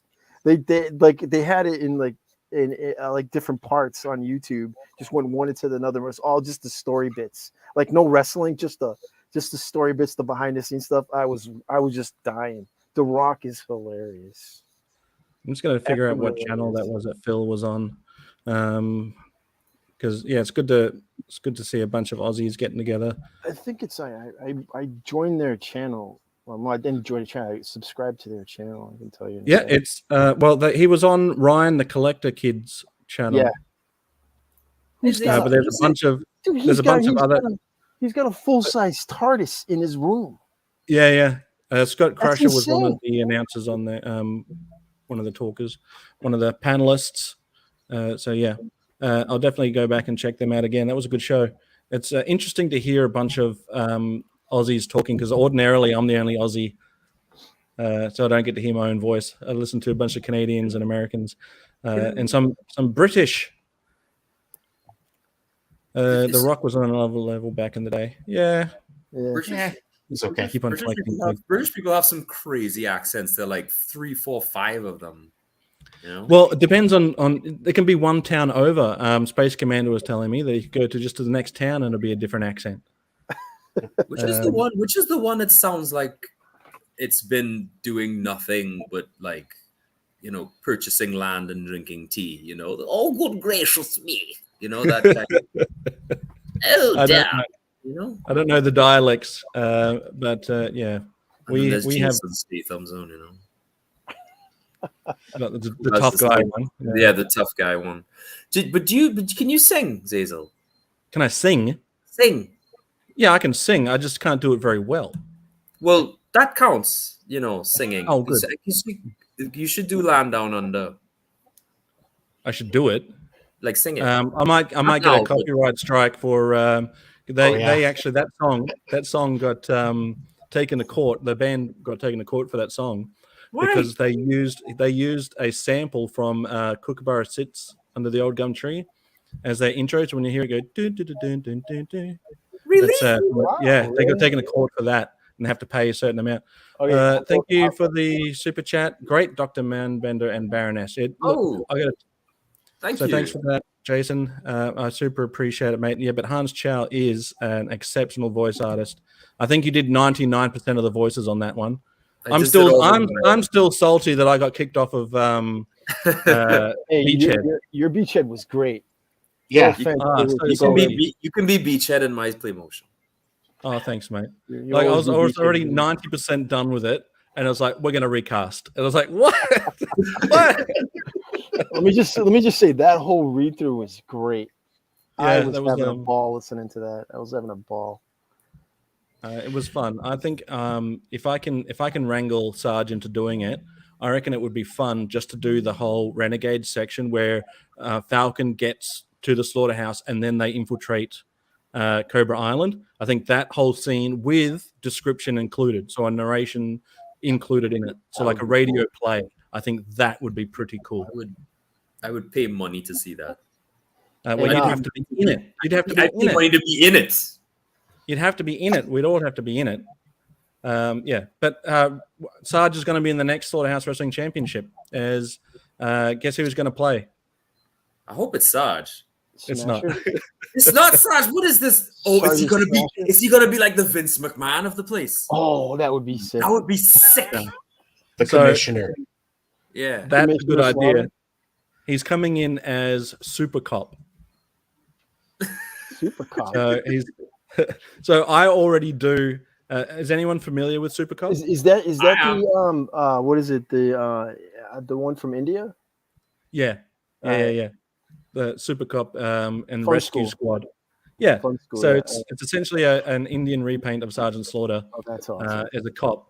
And so I'm like, all right, because I've already voiced Sarge for 4 episodes, and I was like, if he wants to, because he offered to do a voice. He goes, if you ever want me to do a voice, let me know. It's like, perfect. But I was thinking to myself, I already do Sarge. Say that again in his voice. What's that? Yeah. Did you say that again in his voice? Nah. But what'd be funny is like the next time you talk to him, if you guys just do like a quick audio of the two of you just like yelling at each other in a Sarge voice. There's actually going to be an interaction between the Sergeant Slaughter that I voice and Super Cop. And so what's going to happen is, so my character that I voice of Sergeant Slaughter will hire Rescue Squad as a to police the area, because bloody what's his name, $1 Million Merc keeps breaking in somehow, and the dead man gets in somehow. And no matter how much he ups the security, people always find a way to get in. And so now he's hired Super Cop to patrol the perimeter. But one of the lines that I've given for Super Cop is, now remember, Super Cop looks exactly like Sergeant Slaughter, right, in the head. Yeah, but he's going to walk up to Sarge and he's going to say something along the lines of, "What's with the sunglasses, maggot? This isn't Hollywood." Oh, that's awesome. Yeah. This is legit a repaint. Yeah, so it's basically Sergeant Slaughter's head. It's the body of Hawk, and depending on which version you get, there's different waists that you can get on it. I think one of them's Flint, one of them's Hawk, and the other one might be who's the guy that created the bats in the cartoon? Scrap Iron. Scrap Iron. You can get a waist of Scrap Iron, yeah. So he's going to be doing a voice. I'm also getting a Baroness figure that Kelly can voice for me, because they look the same. Like, so it'll be Kelly's voice, but Baroness's head. You know, it doesn't have to be a Baroness voice. I'm pretty sure Kelly could do that. Could do the accent. I'll ask her to do it. See if she will. Give her a shot, man. I'm sure she could. Like that weird Eastern European accent is kind of easy to do. All you have to do is tuck your tongue into the back of your throat. Just sure. That Super Cup is one cool looking figure. Yeah, it's a nice figure, man. Yeah. Found your channel recently. Thank you, Scootmeister. Found your channel recently. Nice to see some light being shed on and rekindling my love of these old classics. You and the likes of ATHF podcast, Dancing is Forbidden, doing great work. Thanks, mate. Welcome to the Slaughterhouse. Appreciate it. Dancing is not forbidden here, though. Give me 100 push-ups. Oh, please no. I can maybe give you... fun school. We could do the Indian dance. You know.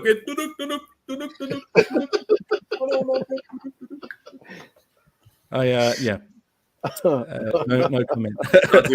All right. I just put down my first ever Sergeant Slaughter Vox and surprised myself. I think I pulled it off. I'm not. What's Vox stand for? Yeah. Voice. Oh, nice. Oh, there you go. Excellent. Good stuff. It's hard to. I don't see the way I do it. Give me 100 push-ups, maggots. No. I might give you one, and then I will hate every minute of it. So I can't just break into it. I can't just break into my Sarge voice. I have to warm up to it. So often the way to do it is you try and pick a phrase that you think it will sound like.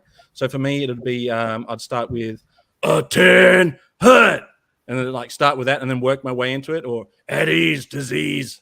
Then after that, you can sort of push yourself into it. But if I just start to try and talk like Sarge, it doesn't really work. And it's really, I don't know, my vocals. I have to stop every now and again. You have to drink like tea and honey and stuff, because to talk like that for like an hour, your throat. This weird thing happened to me when I was a kid. I started to do a Russian accent because I was practicing Russian, and I forgot how I sounded normally. So for the rest of the day, I was speaking this, my mother and father thought that I was being cheeky. But when I went to sleep, it's like the reset button on my brain hit, and I forgot how to speak normally. So the whole day I was like, "Yes, mother and father, I'm coming for dinner." Like, stop talking like that. And I was like, "I can't do it. I can't stop like trying, but I can't." Jeez, man, it's like when your mum says, "Don't make a face because it'll stick." Because it sticks. It does. It sticks. I think my mom is a witch. Honestly. She's like, so it's definitely Hans Tam then, or Zan. So Vox stands for voice over or something. Is that right? Voice. I just noticed his voice. Oh, okay. I'm just trying to understand the terminology. But that's pretty cool. So happy accident. What was that for? Interesting to know what you were doing a Sarge voice for. Always happy to meet another Sergeant Slaughter fan. And if you're doing it somewhere, we'd like to go over and watch it or listen to it. So let us know. We'll try to build a very friendly community over here. If everybody would drop a like on this video, that'd be good too. Oh, I can do that. Oh, Vox is Latin for voice. Oh, all right. Okay. I said that. Did you? I did. Did you say it in that Russian accent? Don't listen to me. You said it in a Russian accent. We didn't understand. Look here, Mr. Hans.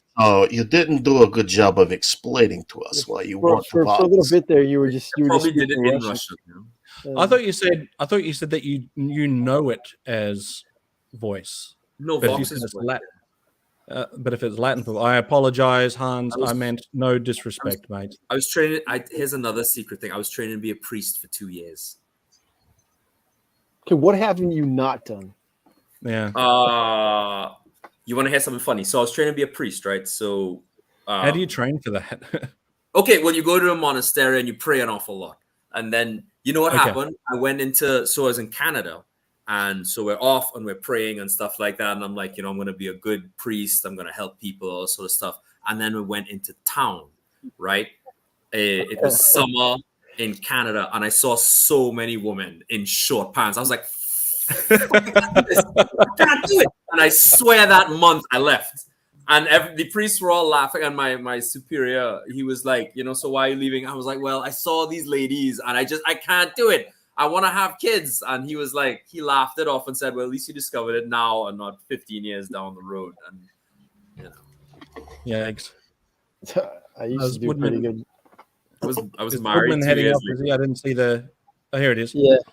Got to run, gents. Have a great weekend, everyone. Thanks, Woodman. I'll try and be more prominent over in your channel and say hi in the chats. So yeah, timing.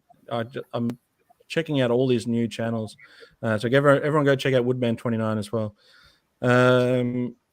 I used to do a pretty good Australian accent, but my Bell's palsy has robbed me of that pleasure. Oh, I'm sorry to hear that, mate.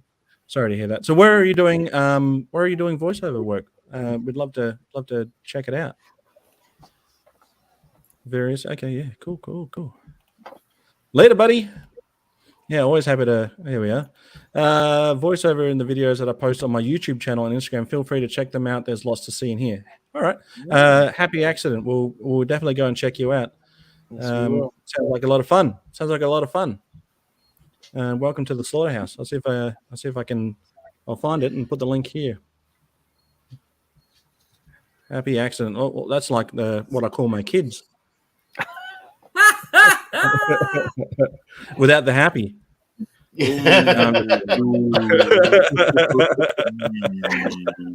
I'm just kidding. I love my kids.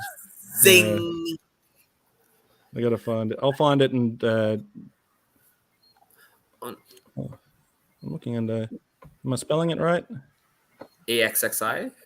Yeah. And happy's got an I instead of a Y. I can't really find it. All right, I'll find it. I'll find it and drop it in the description below. But I'll find it. Just looking up happy accident didn't give me any. Nothing there for me to find. I'll find it. If anyone else finds it and wants to drop it in the chat, that'll be good too. On a I suppose a more toy related note, with all the pre-orders and stuff going up from everything from San Diego Comic-Con, did anybody else get anything else other than Sarge? I mean, like for me, that's all. I don't know from San Diego Comic-Con or just in general? Yeah, just Sarge, really. I'm sorry, not San Diego Comic-Con. I only got Mindbender and Sarge. Well, I got Mindbenders is the only thing that I got from Comic-Con. They just released Sarge at Comic-Con. It wasn't just an exclusive. But Mindbender is not going to be an exclusive either. Mindbender was exclusive. Well, I don't even know because they released them afterwards. But I guess when it's exclusive con release, because you could only get them with that barcode, and then they released them after it was over. So you had a chance to get them there, but then he came out after. So, right. Ryan, was it you that was saying that someone was trying to sell the code? Yes. The QR code. Yikes. There was a guy at eBay who was selling the QR code, and you'd buy it, and he'd send you the picture of the QR code to use your phone to take the picture to order the Mindbender. I'm telling you, the shadiness of the scalper going on at San Diego Comic-Con is just absolutely amazing. They're even selling pre-sales. I don't understand that myself. Pre-selling, like you're selling a pre-sale for more than the pre-sale's worth. But people didn't know. People didn't know they were going to put it on Pulse afterwards. You know, all they heard was in general. Just in general, they're selling pre-sales. You know what that comes down to? It's that FOMO, right? Your fear of missing out. Yeah. So people will buy anything if they think that they can get a good deal. Very true. Search instead. Well, no wonder I couldn't find it because YouTube didn't think, there, I found it. You've got yourself another subscriber, happy accident. Every time I was looking for it, it was telling me that I was spelling it wrong. It's like, I know how I'm spelling it. This is how I want to spell it. Right now. It's all right. I'm going to drop it into the chat. Happy accident. But these are shipping now for folks if you... Hey! Look at how cool! That's cool. I'm glad you said it was shipping because I know it's you and you customize, so I wouldn't have known. But that's cool. Bro. Yeah, I had to take the tattoo off and put the right one on. That looks cool. You just got another subscriber as well. They're happy accident. I'm on there too. What is they're all it's Baroness out too? I get her tomorrow. Her and Destro come tomorrow. Yeah, I haven't even seen Collectibles, welcome to the Slaughterhouse, buddy. Oh, I need to see a lot of new faces. I got my buddy looking out for you. Don't worry. Thanks, man. That Baroness is I need her in my life. You know what I mean? I've seen a lot of new people. I'll subscribe to this one too. I've seen a lot of new people in the chat that we haven't seen before. So let me do you guys a favor, if you don't mind putting a like on this video. That would be super appreciative. And here is a link to Sleeping Collectibles. Everyone check that one out too. Yeah, let's share the love. Share the love. Oh, and the Canuck is a good channel to check out too. Howdy from Arkansas. How is that not Arkansas? You've got Kansas, and then you've got Arkansas. I saw that on a TikTok, I think. Yeah, those are fighting words in America. There. Yeah, Are they? Just a word. Yeah. Oh, retracted. I didn't know. I'm just a dumb Aussie. I didn't know. Let's sub to the Canuck, and I'll share his down here as well. Canuck, you got a new sub, mate. There we are. Anyone else wants to drop subbing to all these people that would trick the YouTube algorithm into stopping to try to force me to watch stuff I don't want to watch. It's like all I want to see is G.I. Joe and retro stuff. No more reaction videos on opening cat boxes or whatever the hell they're opening. Yo Joe from Yo Joe OC. How are you, mate? I made the mistake of watching a news program, like a news segment on YouTube, and now everything on my YouTube feed is news. Everything. I always go into my history and delete those things just in case. I mean, I have no idea how the algorithm works, right? But anything to stack the odds in my favor. May the odds ever be in my favor. You know? But then everything was all right because I watched some stuff from Miss Island of Misfit Toys, and I got all my stuff back. I think the guy that runs the Island for Misfit Toys doesn't like me very much because he keeps having Ken on the show and hasn't invited me once. I'm starting to think that it's he keeps promising to talk about Megaforce, but I never get an invite. Double. I'll remember that now. Screw you guys. I'm going home. Oh wait, I'm at home. No, I know you get better about posting content, and Zazel, I will have you on very soon. So I just said that 2 or 3 weeks ago. Fine, we're going to hash out a date this weekend then. Hey, what Ryan? What's this on your shelf? Other side. That like a building. What is that? Yeah, is that stuff from? Yeah, hold on. Is that from Joy Toy? Skulls. I mean, I don't want you to see me drop it, so. Oh, well, yeah. We'll hear it. Oh yeah, you'll hear it definitely. Is it a buy thing or you made it thing? Well, while he's looking, I've dropped Ryan's channel in the chat as well, the Island of Misfit Toy Collectors. So hit that and subscribe to that one. Oh, hello. Yeah, the wow. What is that? What is that? So Big Bad Toy Store has this. It is called Flex, and it's actually like giant Legos. It's 1/12 scale, but you can actually make it work for 1/18 scale too. Well, that looks that is awesome.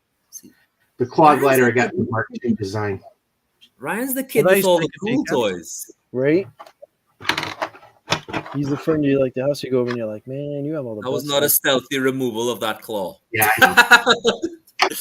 So that's awesome. So is it plastic or is it like cardboard? Yeah, it's 3D printed. Oh, this is all plastic. It's literally all Lego. So it interconnects. It's interlocking. Yep. Oh, that's cool. Sweet. Yeah. So you can stack it to go vertical, or you can put them all together, and it's made to look like an apartment complex. That's awesome. I like that. It's like a brutal version of Friends. I typed in, you know what I typed in Flex in Big Bad Toy Store, and the top thing is super flexible, male, seamless, 1/6 scale, dark tone, strong body. So it's one of those. Yeah, don't look up the female version of that. Trust me, I own it. I own. Hey, look, man, don't feel bad. I own 2. That was right there, and the other one's Yeah. Oh shoot! No, wait, I own 3. Oh. Anyway, whatever. You can't even keep up. I can't even keep. It's terrible. You see those This things guy knows that- what's up. Mega Force. So you see what Ryan has There you go, there? man. I'm gonna send So you. I found myself very attracted to that sort of stuff because with regards to G.I. Joe collectibles, eventually you kind of reach a position where you have enough stuff. Now you're just looking for ways to display it effectively. So Joy Toy puts out their diorama stuff, and well, this Flex thing apparently, and Raging Spoon put out those amazing modular base structures, and I find myself investing in that sort of thing more often than I do actual figures. Does anybody else do that, or am I just a knucklehead? Hans, it's spelled well- FEXT. What was the question again, Hans?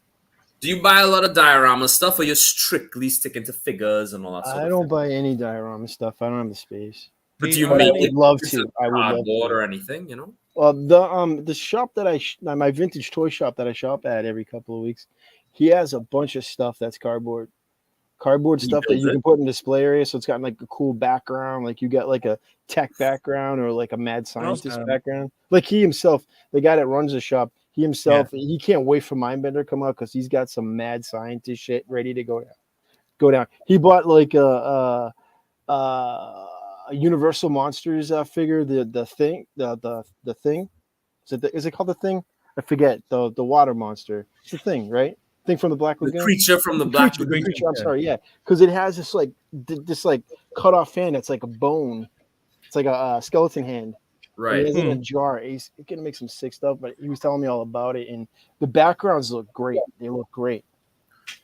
The boys at G.I. Joe Berg do a great job with their Oh, yeah. backgrounds. They're just and they're just like old computer things or broken appliances, and it's just like, oh, that looks like science stuff, but I know it's just a dishwasher.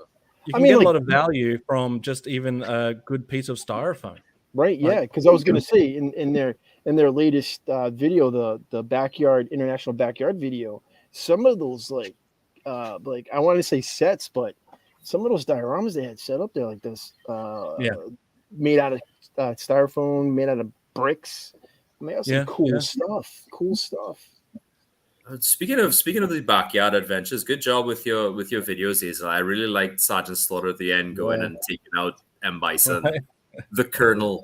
But I like that you did it off camera because that kind of spared us any gory details while also allowing like I know war is gruesome, but I couldn't bring myself to make Sarge off someone on camera, so I sort of just implied that it happened.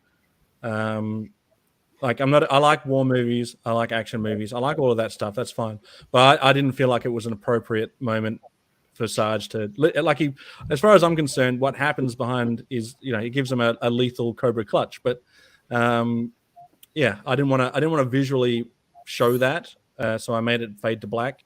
But I appreciate that, Hans. I whipped that out in it was hours. I only had a short window for me to put something together. So that's why my portion is quite small in comparison. I had a short window that I could to play around with, and technically it was just here in my house. I don't really have a yard to speak of, so I couldn't exactly jump out to my backyard and partake in a backyard experience. But what was your background? What was the chain link fence you used? What are those things? Because every time I see that stuff in play motions, I'm like, what are these things? They look so good, but some of them are just legitimately chicken wire and popsicle sticks. But what did you use? Yeah, and that's fine too. You just use whatever your imagination goes a long way. But for me, talking about dioramas, the only thing that I really have is what I use for the Slaughterhouse Wrestling Championship, which is a ring. I've got the ring entrance and the wired fence and that backdrop that I use for the bad guys' lair. I think it's called Peacekeepers. Line called Peacekeepers. Yeah, I know that one. So those Peacekeeper guys, they do good stuff. Yeah, man. I was actually able to use the barbed wire fencing because it links up in any configuration that you want. I was actually able to put that around the ring for an episode.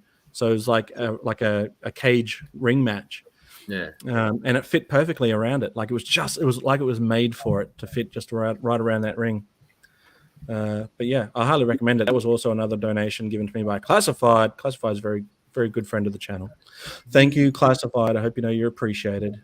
They gave me the super sticker. I couldn't see what super sticker it was because it doesn't show you. I don't think it was a super sticker on there. Hold on. They tried super sticker from Classified. Oh, it was a thumbs up. It was a thumbs up. Oh, nice. The nice thing that I suppose I've compared to a lot of the other G.I. Joe collectors, I think I'm fairly recent, and I'm I kind of have a lot of the cool stuff. Like I said, I discover things like World Peacekeepers, and their vehicles are like perfect for G.I. Joe without actually being, the cost of G.I. Joe. Yeah, but I they're can't very like affordable. and like they have these little watchtowers and little bases, and You can get a camel, an articulated camel.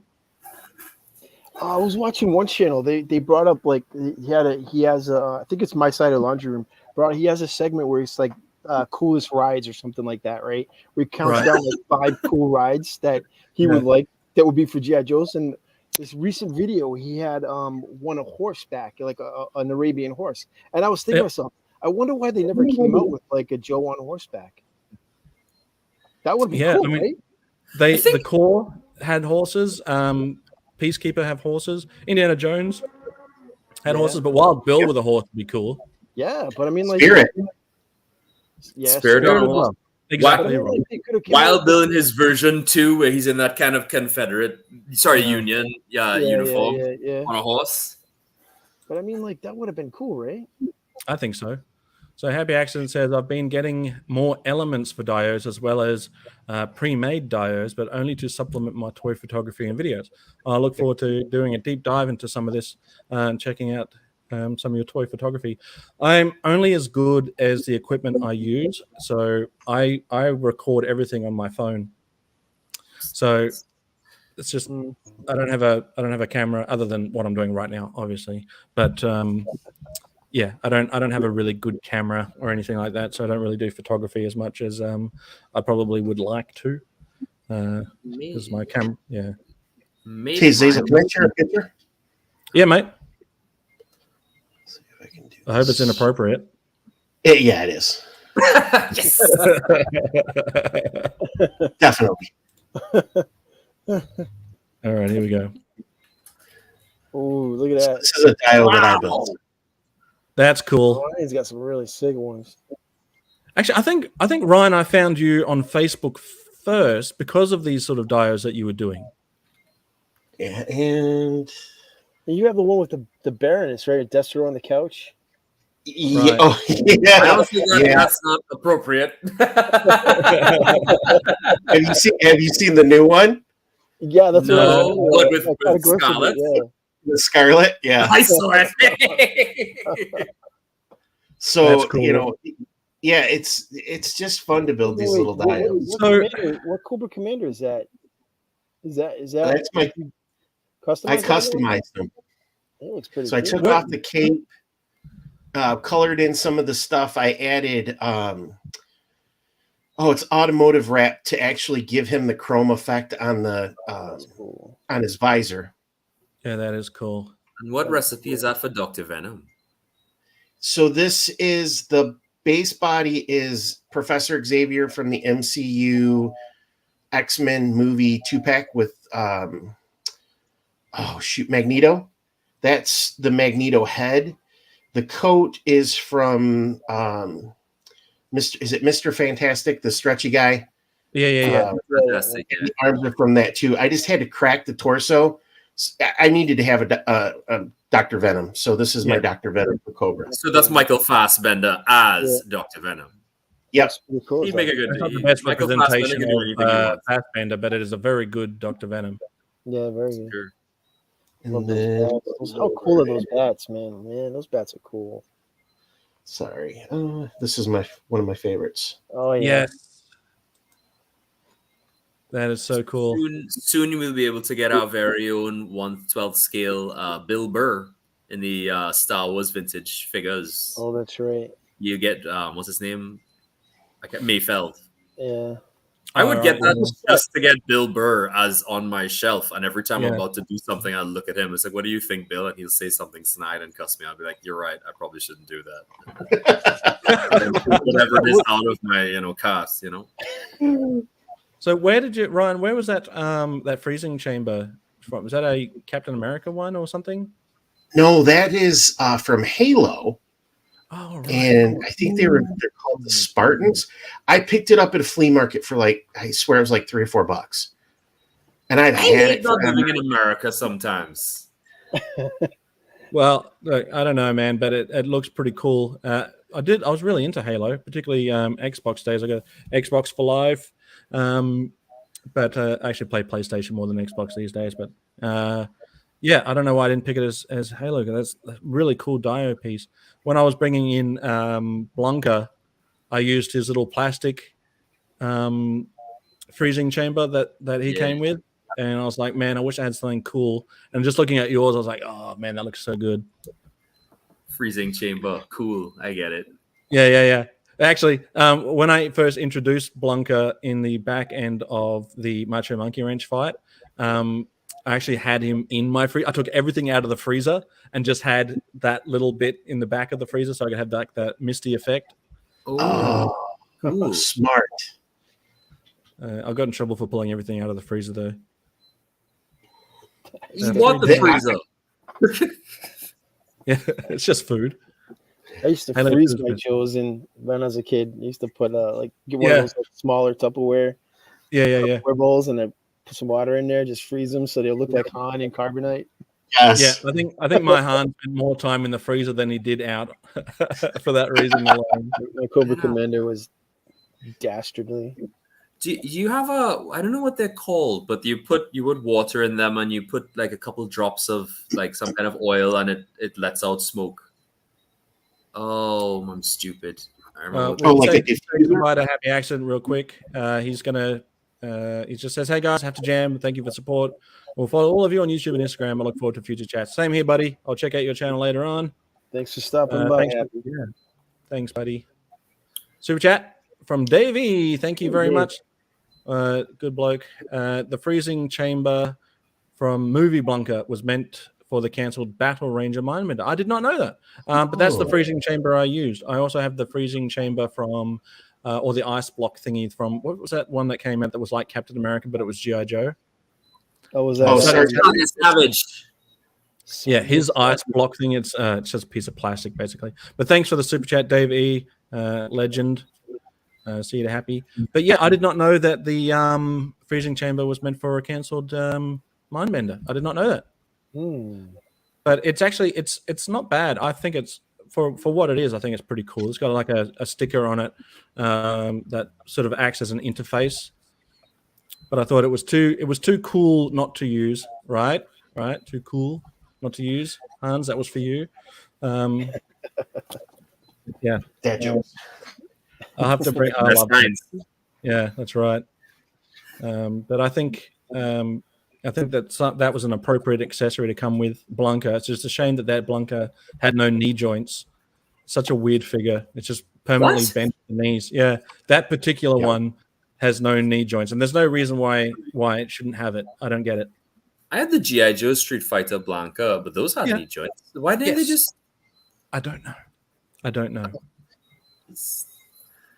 Oh, some of the gear was apparently also meant for Battle Ranger Mindbender. Okay, cool. We're learning stuff. Thank you very much. Learning stuff today. Does anyone have an opinion either way on the Street Fighter G.I. Joes, whether or not they're officially Street Fighter or not? I mean, G.I. Joe, sorry. I think they are. G.I. Joe, are they?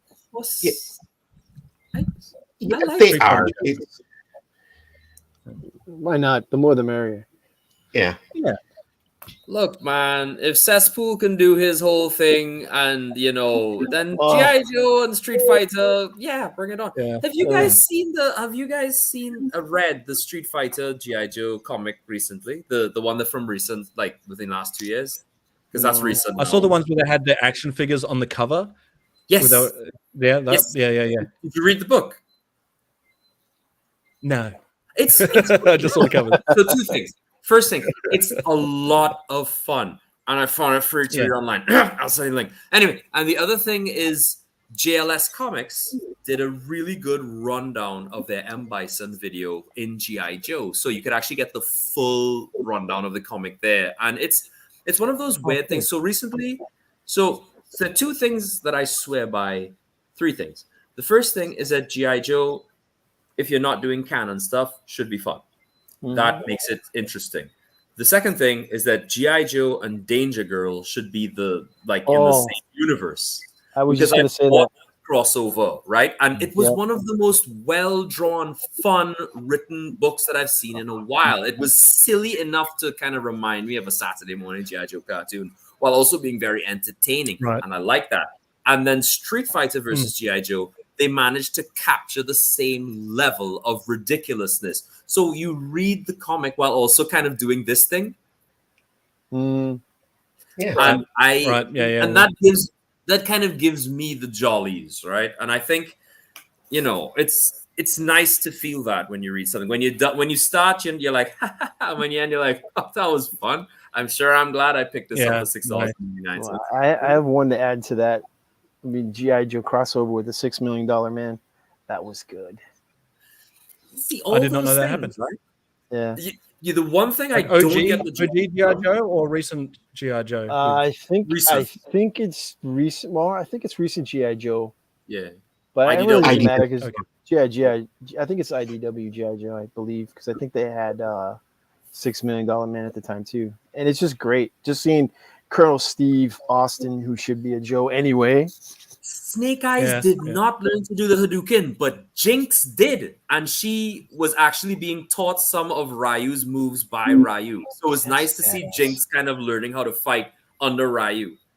It was a lot of fun. The one thing what doesn't take me to my happy place ever, no matter how well it is done, is Transformers and G.I. Joe. It never takes me to my happy place. Never. I've tried so hard. I have to agree with you there. Doesn't work. Doesn't work. Yeah. No. What happened to the multiverse they were going to do with Mask and Micronauts and Transformers, G.I. Joe? That was going to be a big thing that it just never happened. Because because the structure wasn't well done, right? Yeah. So the G.I. Joe's and Transformers structure was done pretty well, but because Action Man fits right with G.I. Joe. Anyway, all those other things they had recently started. They might have been about 5 issues in, 6 issues in. They didn't have the history, and therefore they didn't have the strength. So they didn't have the when it hits. You can't just jump into it. You got to build it up. Yeah. It's like... Well, yeah, that's... But you have to start strong, too, because otherwise you go nowhere just because of that, one hit. Well, yeah, I mean, that Mummy movie that was supposed to be a whole monsterverse. Hey, I kind of like that movie. It was pretty good. I'm kind of sad that they didn't go further with it. Which movie? I think the Mummy movie where they're trying to build up the Universal monsters. They're supposed to do a Dracula, and then they're supposed to do a... They did do a Dracula. Did they? Yeah. It was this guy. Why is my brain so lame? Dracula Origins or Dracula something, and it had Charles Dance as the original Dracula. It was good stuff. This Monster Universe is supposed to, I believe, you can correct me if I'm wrong, but I believe that Tom Cruise is supposed to be like in most of them. Is he supposed to be like Van Helsing then? Well, I don't know. I have no idea, but I was like, this is cool. I like the Mummy movie was good. I liked it. But then again, I like Megaforce. Which is Tom Cruise can do whatever he wants. He's very talented. Tom Cruise can do everything. You can do everything. It's true. Did you see the trailer for the new Mission Impossible? Yes. I was psyched when I saw it. Oh, right. Dracula Untold. That's what Darren Roberts says. It's Dracula Untold. That's the Thank you. I got to see that. I haven't seen it yet. Good. Thank you, Darren. Because I saw the Top Gun trailer and I was like, wow, this looks good. And then right there was like the Mission Impossible one. I'm like, I want to see this one. Was that which one is that the because I need to catch up on Mission Impossible, but is that the one where he dives into that big hole? No, that was the last one. He dives into a hole in every single one of them. You gotta be more specific. I know what you're talking about. He dives into the main fill the hole with something in water, and it's like this huge whirlpool, and he just jumps into it. Yeah, and apparently he did that himself without the use of any. He does everything himself. Yeah. But that was him hanging off the side of a plane. That's mad. Isn't that mad? It's crazy. This guy's I don't know. He's great. I don't care about his personal life. I just like his movies. Yeah, the fact that he's able to do that level of it's not even acting, right? You can't call it acting. He's just, I don't know, superhuman. He's enjoying his life. You can't blame him for that. I think it's great. But if you're hanging off the side of a plane, it goes beyond acting, right? That's next level stuff. Yeah. My idea of excitement is, anyway, I can't say it on air, but my idea of excitement is not hanging out of a plane. You know what I mean? It's just my level of excitement never really is close to death. It's usually, my mouth full of chocolates with something wonderful happening to the lower half of my body, kind of thing. I don't need to hang out of the side of a plane. But it goes back to being that 20-year-old with all that money and people, wanting you. To Tom Cruise, he's done everything. So what's exciting to him anymore besides doing this stuff? Yeah. It's one of those dreams. Yeah, Tom Cruise could come on the invitation to Tom Cruise to join us at the Slaughterhouse. He's definitely going to see this. He's definitely going to see this. Well, we mentioned his name. So what's crazy is if we're here and all of a sudden it's like, boop, boop, hey guys, how's it going? I got you were talking about me. I'll settle for tiny Tom Cruise. Yeah. Go on. Those guys are so, I don't know. Okay, so here's another story, right? I don't know if I told this one already, but I'm a big Channing Tatum fan. Did I tell you all this one? I probably never heard that story. I'm a big Channing Tatum fan. Try Doc Ryan. I don't like that face. Please. He looked at me like, oh. Anyway, so he sucked as Duke. Oh, I don't think it was that bad as Duke. No. Anyway, later I'll get my sword and your sword, and we'll be like, ting, ting, ting. He did not. But anyway, so I'm a big Channing Tatum fan. Not only do I find him very good looking, it's always nice to see a crappy actor get better over time. And he did get better over time. And people are always like, oh, Magic Mike and stuff. No, he was also in the wrestling. He's very good in that as well. Anyway, so when I was in Canada, he was in the MTV recording studio on Queen Street. And he was promoting, ironically, Rise of Cobra or whatever it was.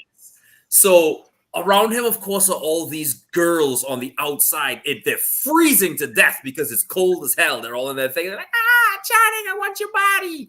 And so what happens is eventually during the interview, they kind of raise these big things up and they allow him to kind of wave at them and all that. And I was across the street with my buddy Dan.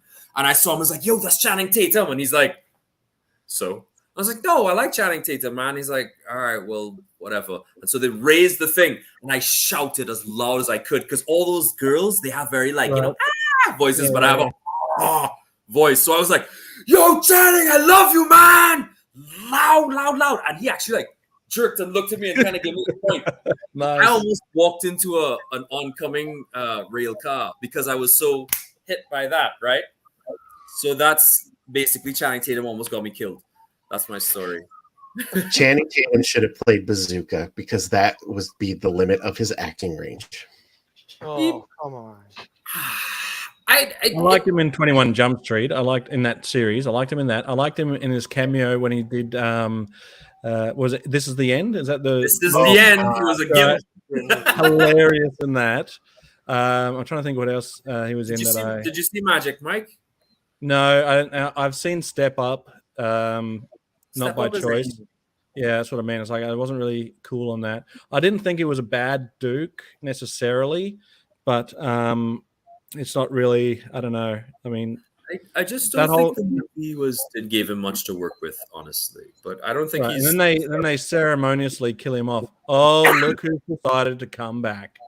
Unbelievable. Unbelievable. Welcome back. Wow, he's gonna dump. What did he say before he left? Oh, he's gonna dump all of that on us and then come back with his tail between his legs. We had Channing Tatum is a very. I like those acts. So Robert Pattinson is another one of those guys, right? Because everybody's the Batman. Yeah, exactly. Well, not even as Batman. If you see things like The Lighthouse and he was good in that.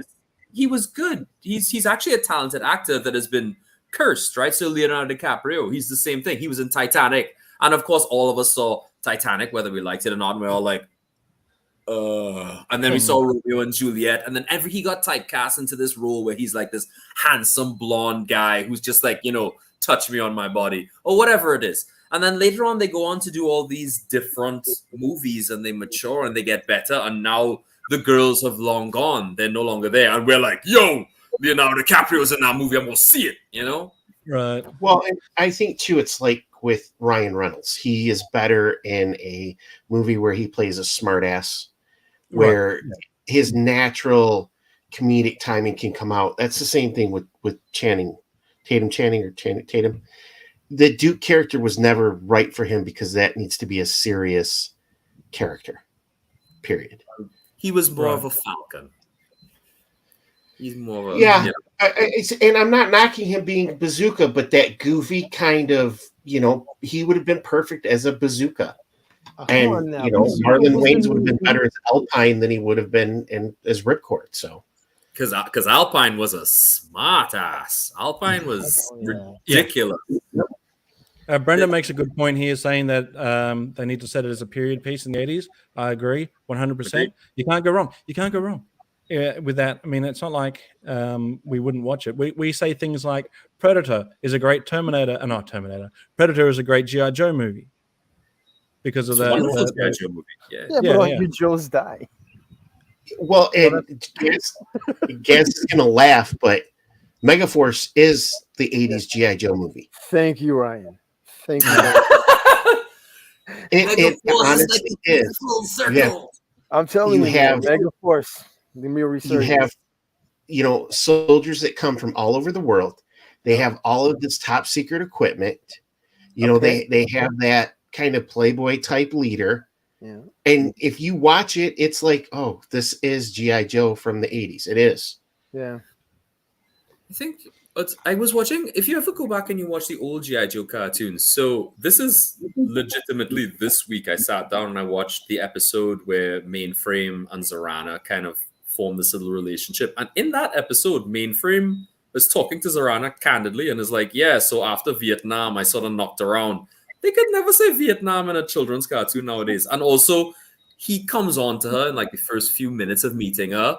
And she's like, I'll have you up on harassment charges. And he's like, you sound like my ex-wife. It's just like, they actually go with his file card and they don't shy away from that material. And that's things we don't see nowadays. And I'm really happy and impressed at the writing in the old Sunbow series. And I'm glad it exists. I just wish I owned them all on DVD. The only ones I own are, I own like a stack of them that I got for $1 because in Walmart when I went to the States once. And I was happy that I got them. Countdown for Zartan and stuff. And if you... Let's see. Hans needs G.I. Joe cartoon. All right, just making a note. We'll write down a list of things Hans needs. I got a lot of stuff for him. Yeah. I will say Gangs of New York and Django are two really good DiCaprio movies. Sure. I just recently rewatched Gangs of New York. Great movie. Slow burn, but a great movie. Besides G.I. Joe, right? What's anybody's favorite like war movie? Oh, Tour of Duty. Any genre. It could be like Vietnam, could be World War II, could be. I like the series Band of Brothers. I think that's Band of Brothers. Oh, we're going with series. I was thinking like movie. The Longest Day is my favorite. You like The Longest Day? That's a good one. Yeah. Saving Private Ryan is a fantastic movie. I just rewatched that. That's really an impactful movie. I'm trying to think of that. I'm thinking of the 80s. What came out in the 80s that was a good war movie. I was more into. Oh yeah, here's one. Platoon.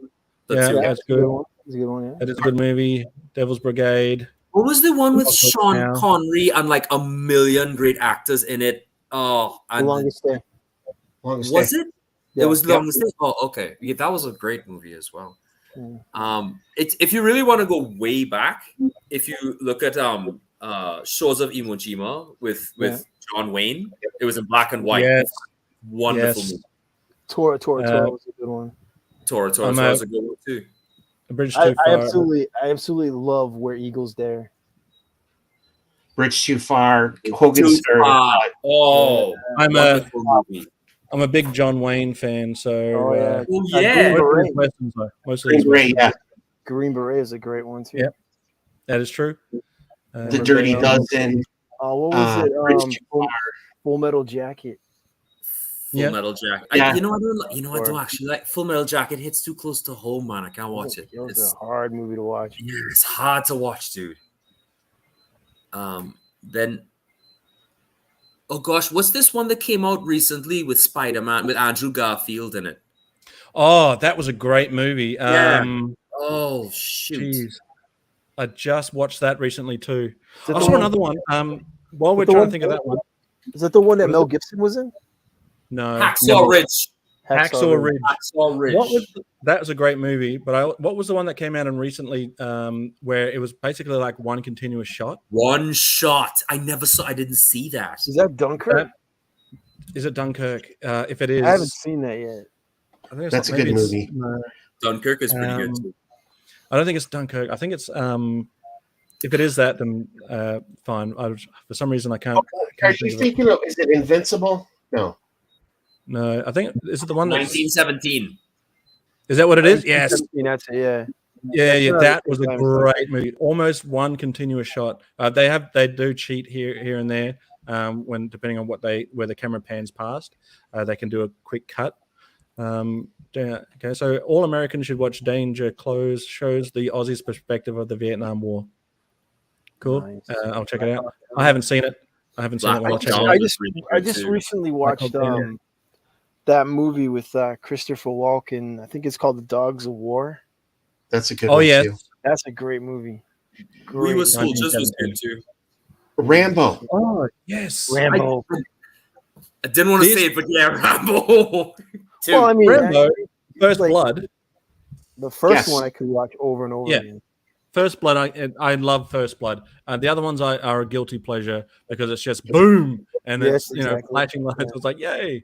But Casualty of the War with Michael J. Fox is a tough one just because of the storyline. Oh man, if you want to see Michael J. Fox act, this is a movie to see it. Yeah, it's a great one. I love Michael J. Fox, but he really and of course, Megaforce. Yeah, obviously. Number one on the list. This was just your way to get back onto the topic of Megaforce. Damn right. The best scene though is Apocalypse Now. Yeah. Where the colonel or whatever the cavalry is coming in, they're playing was it Flight of the Valkyries, and they're blowing up the village. Robert Duvall. I just want to take the village so that we can get this get the surf. It's great here this time of the year. I can't. You know what's weird is like all these movies would be really good, but I would. This is like the one format I wouldn't want to see G.I. Joe in. You know what I mean? Because it's too much. When I was younger, I was like, yeah, this is the direction G.I. Joe needs to go. Now that I'm old, I'm like, good God, no way. See, when you asked me what would be the perfect G.I. Joe movie, and there was a comment earlier where it has to be a timepiece. Yeah, I just take the time out of it. Don't even say when it is. Just make up a fictional war. And just make a movie. Yep. That's what I would like to see. That's exactly. It doesn't have to be a specific time frame. Don't overdo it. If it doesn't exist at any real time, then you can use any technology you want, and you don't have to try and exactly. Yeah, you don't have to over-explain it. Like, there's robots now. Like in G.I. Joe, like, oh, okay, there's an army of robots coming to get us. They didn't go, how did they get this technology? It's just like, okay, there's robots. Nobody's going to question it because then it'd be like, this is G.I. Joe. Yeah, that's right. You don't have to overcomplicate it. But I like westerns, classic westerns, where people could get shot, but they weren't blood splurts everywhere. It's just like they were hit and like, and they go down. Like what's that one with John? Is it John Wayne? Every western ever. No. Dean Martin. They played brothers. Rio Bravo, maybe. The Sons of Katie Eldridge or something like that. Oh, the Sons of Katie Eldridge. That's what I just said. Yeah. I think that's the name of it, though. Is it? Oh, that's a great movie. I used to love those westerns where all of a sudden you get a musical in the middle of it. It's great. It's Sons of Katie Elder. Sorry. Yeah, that was a good one. Was it the Outlaw Casey? The Outlaw Josie Wales. Josie West. Why did I say Casey? Damn, that was a good. That was a good one. Yeah, you can't go wrong with a Steve. I'm drawing a blank. Clint Eastwood movie. Yeah, Can't go Clint wrong. Eastwood has some good stuff. Well, if you talk Clint Eastwood, Heartbreak Ridge is one of his best military movies. Gunny Highway. I just saw Fury like last week. That is a good movie. I saw it not long ago too. Is that the tank one with Brad Pitt? Tank one, yeah. I haven't seen it yet. Yeah. Brad It's Pitt so is good. another one of those Channing Tatum guys because he started off as heartthrob, good-looking man and became anything basically because he's good in everything. Those movies are good. Guns of Navarro, yeah. That's a great one. I even like the second one with Harrison Ford. Or am I thinking of a different movie?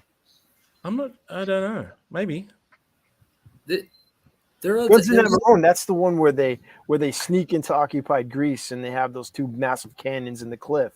That's Guns of Navarone, right? Yep. Yeah, they did a second one with Harrison Ford, and I think Carl Weathers was in that. And right. I haven't seen it. What's his name? Sharky from Jaws. I always get his name mixed up with everybody else. Or he played Quinn. Sorry, Quinn. Yeah, I don't know. Richard Dreyfuss. Is it Robert Shaw? Robert Shaw? Robert Shaw. Richard Dreyfuss is the other scientist. Yeah. Yeah, that movie's great too. Jaws. Like I said, Where Eagles Dare. That's a great one. And the name of that one you're thinking of, Gaz, is Force 10 from Navarone. That's it. Thank you. Force 10. Okay. I've heard of that. I don't think I've seen the movie, but I know the name. If you're looking at Westerns, for some reason, every year I go back and at least once a year, I'll go back and watch Stagecoach. It's John Wayne. Yes. It's really what put John Wayne on the map, really. He'd done a few Poverty Row style Westerns before Stagecoach, but it's a really great self-contained movie. Like if you think you can't get a good movie out of watching a bunch of people ride around in a stagecoach, you'd be wrong because it's really fucking good.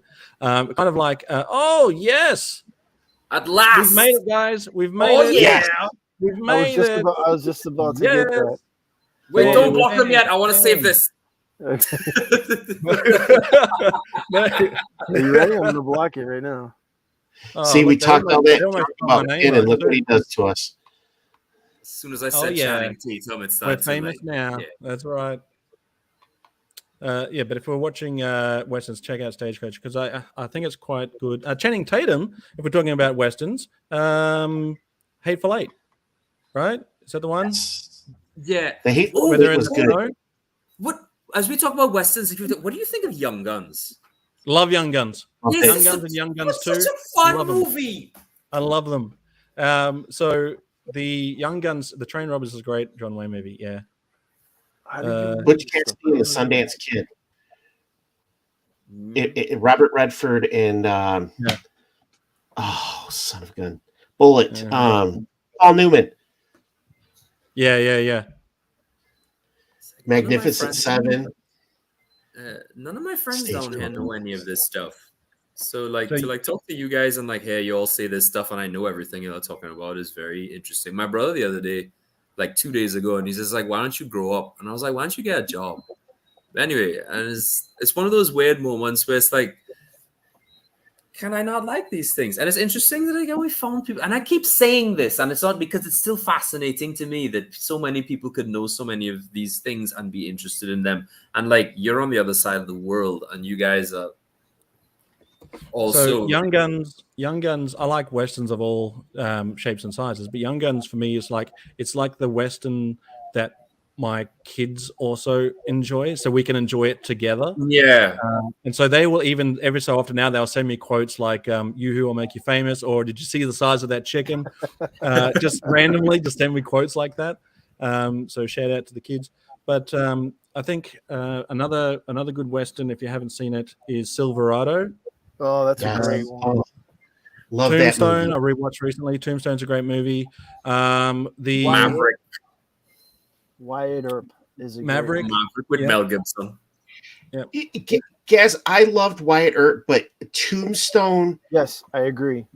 Just Val Kilmer, Kurt Russell, Sam Elliott. It's how Hans was all excited about Channing Tatum. I was like, oh my God.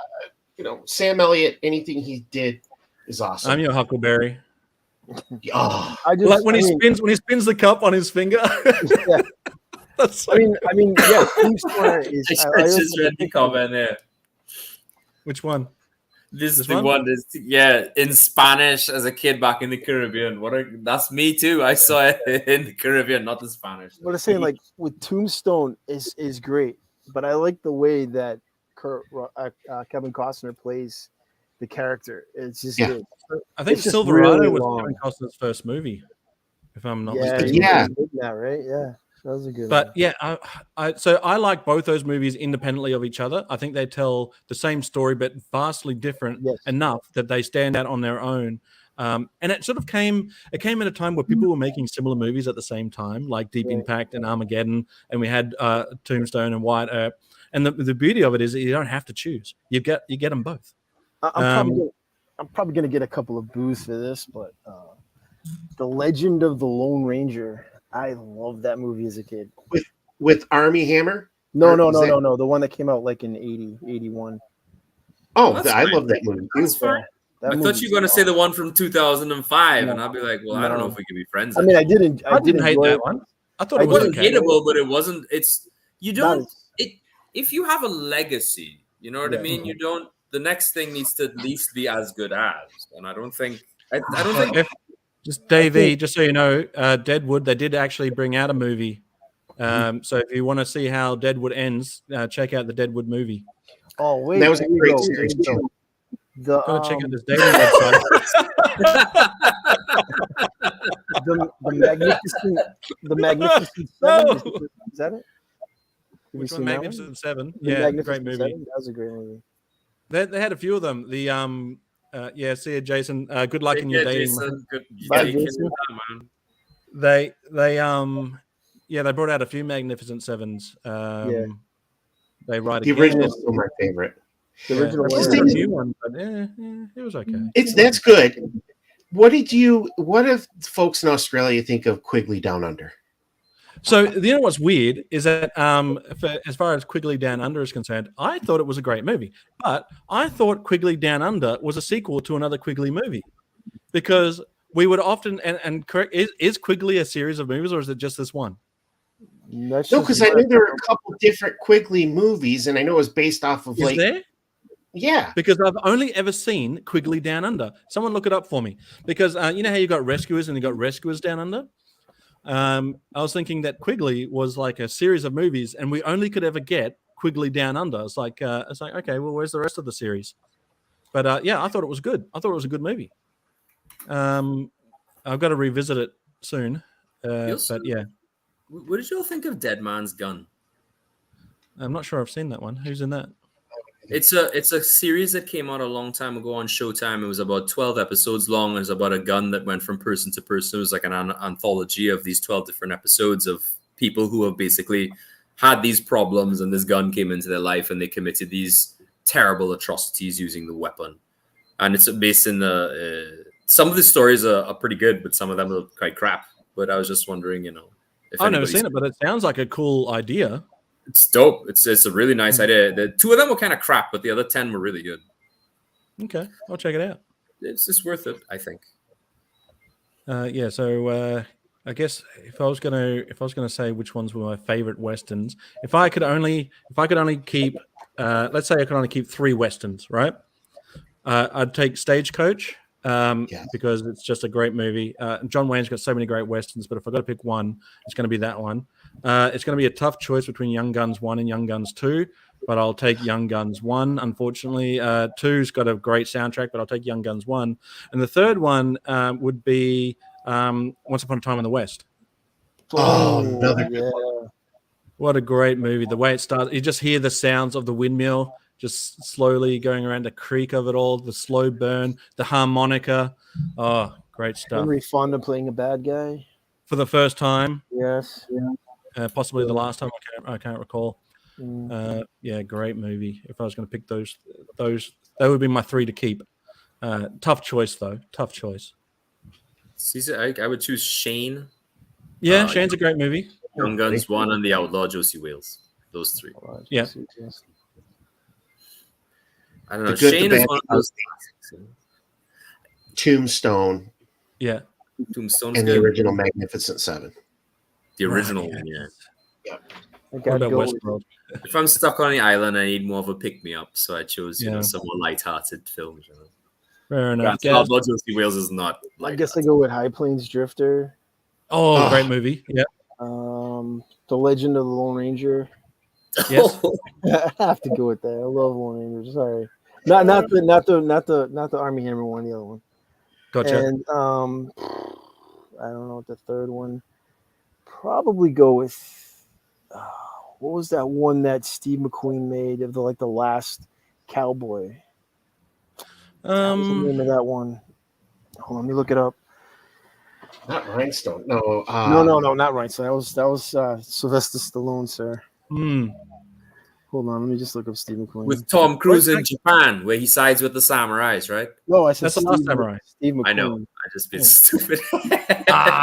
You're an idiot. I get you. It's like I think it's the actually. This movie got a lot of flack back in the day, but I actually quite like Brokeback Mountain. It's such tremendous acting in that movie. Yeah, it's a little bit graphic in some scenes I wasn't prepared for, like watching someone spit into their own hand, and then don't watch that movie with your mum. Yeah, uncomfortable conversations afterwards. Mum, why is he spitting in his hand? Yeah, anyway. I don't know why I'm trying to blank. It might be the other way around. Son, why is he spitting in his hand? Oh, he learned that from your father. Oh my God! What is? I think it's Tom Horn. I think that's the name of the movie. What is it called? Tom Horn. Yeah, Tom Horn. Steve McQueen westerns.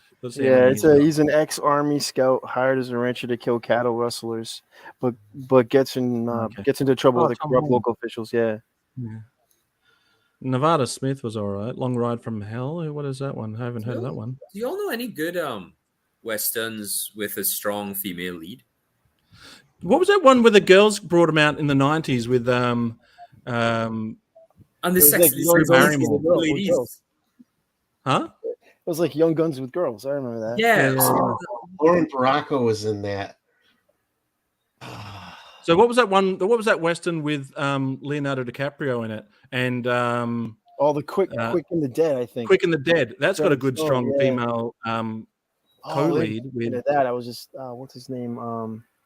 So Bad Girls is the western I was thinking about from 1994, and that had Drew Barrymore, Andy McDowell, Madeleine Stowe, quite a lot of great female talent there.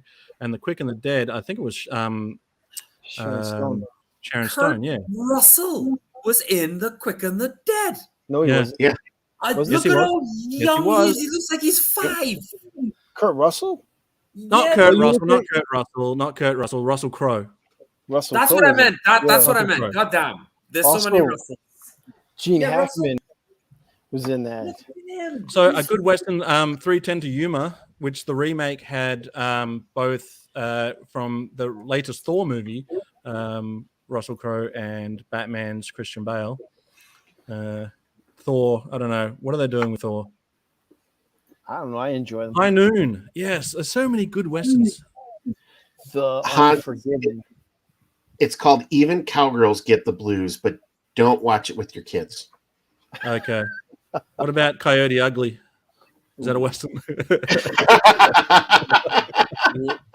Lance Hendrickson was in this movie too.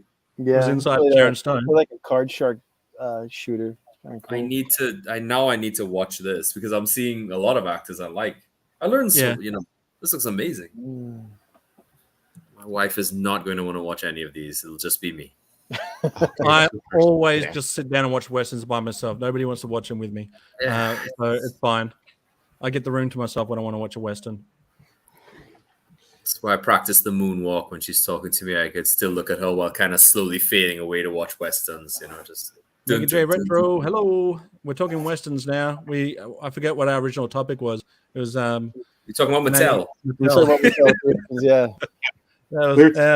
He just staggered off. Yeah. Who's that He-Man cowboy guy? Oh yeah, Oh, man. I Quick saw Draw. Michael Is it Quick Draw? Mercer did a review on him. I'm like, I think I might Yeah. want to get that. Yeah. I Maybe keep it's not wanting to Quick say Draw. Lazor, but it's not Lazor. But that would make more sense. It just doesn't fit in there. Oh, Rio, someone. Hang on. Cowboy, Rio Blast, Rio Blast. Cowboy and Eternia. Oh, Cowboy every time I hear Rio Rio, Blast. that's his name, Rio Blast. Rio Blast. I would love that guy as a Origins figure, but he needs to come with a hat. Agreed. Wow, they Can't should be Bring a back cover Brave hat. Star in the Origins. Yeah, I was gonna say they should bring back Brave Star. Yeah, That would be scary. the Searchers. Yep. I You drew. know, I did- Ramen can't think Toy of one that- is teasing bringing back Brave Star. in a What? 6-inch form. Yep. Did you see the latest Max stuff they put out? It's Yeah. not stuff you get The in my- working well, the model of the shark and the what is it? I forget. I'm Yeah, I drawing love a it. blank. Thunderheart. So Thunderhawk? look at it.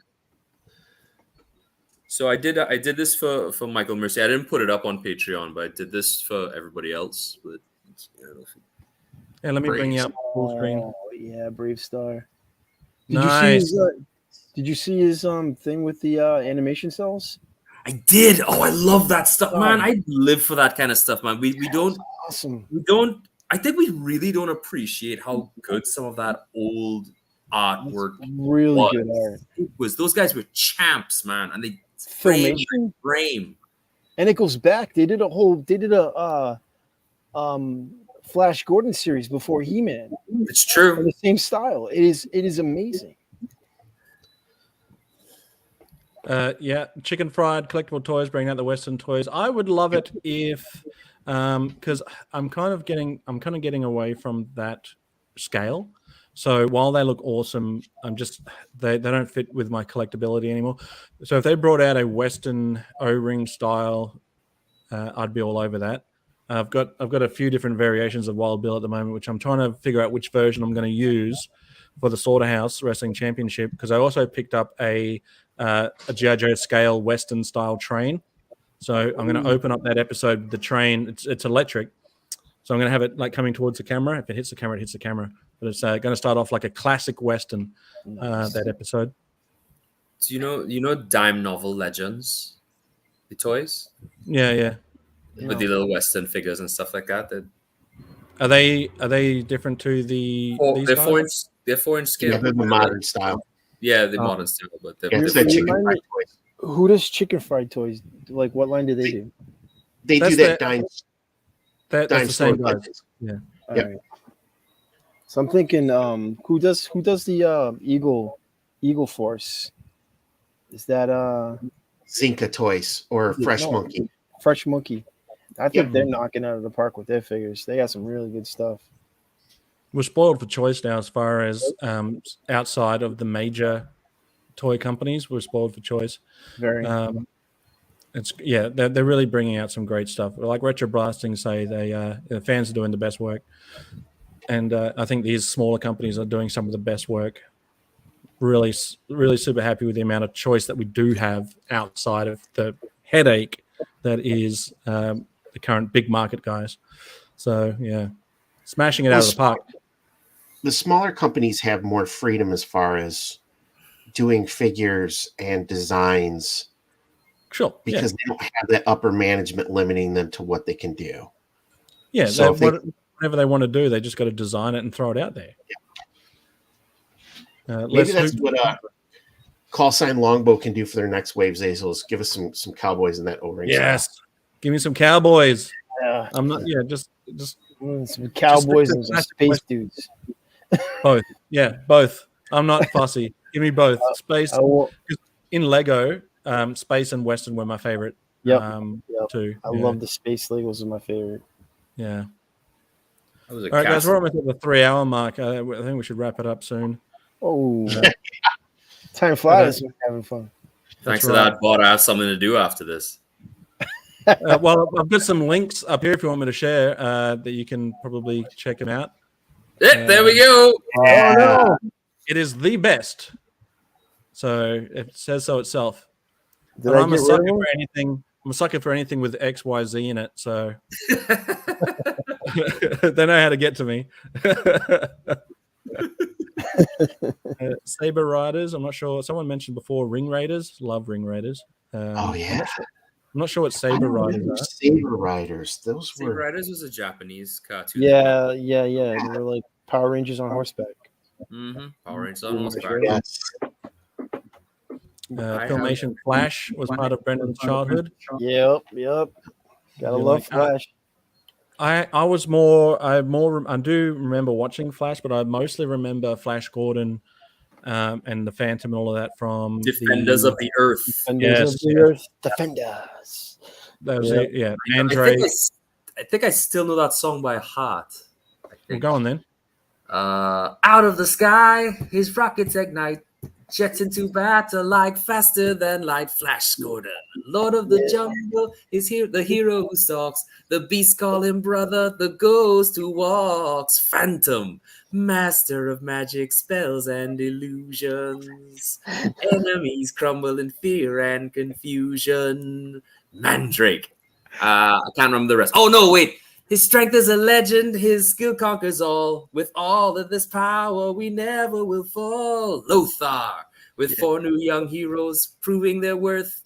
4 become 8, defending the earth. Defenders of the earth, defenders. Da-dum. I think that's the whole thing. I might get a copyright strike. That was so good. Yeah.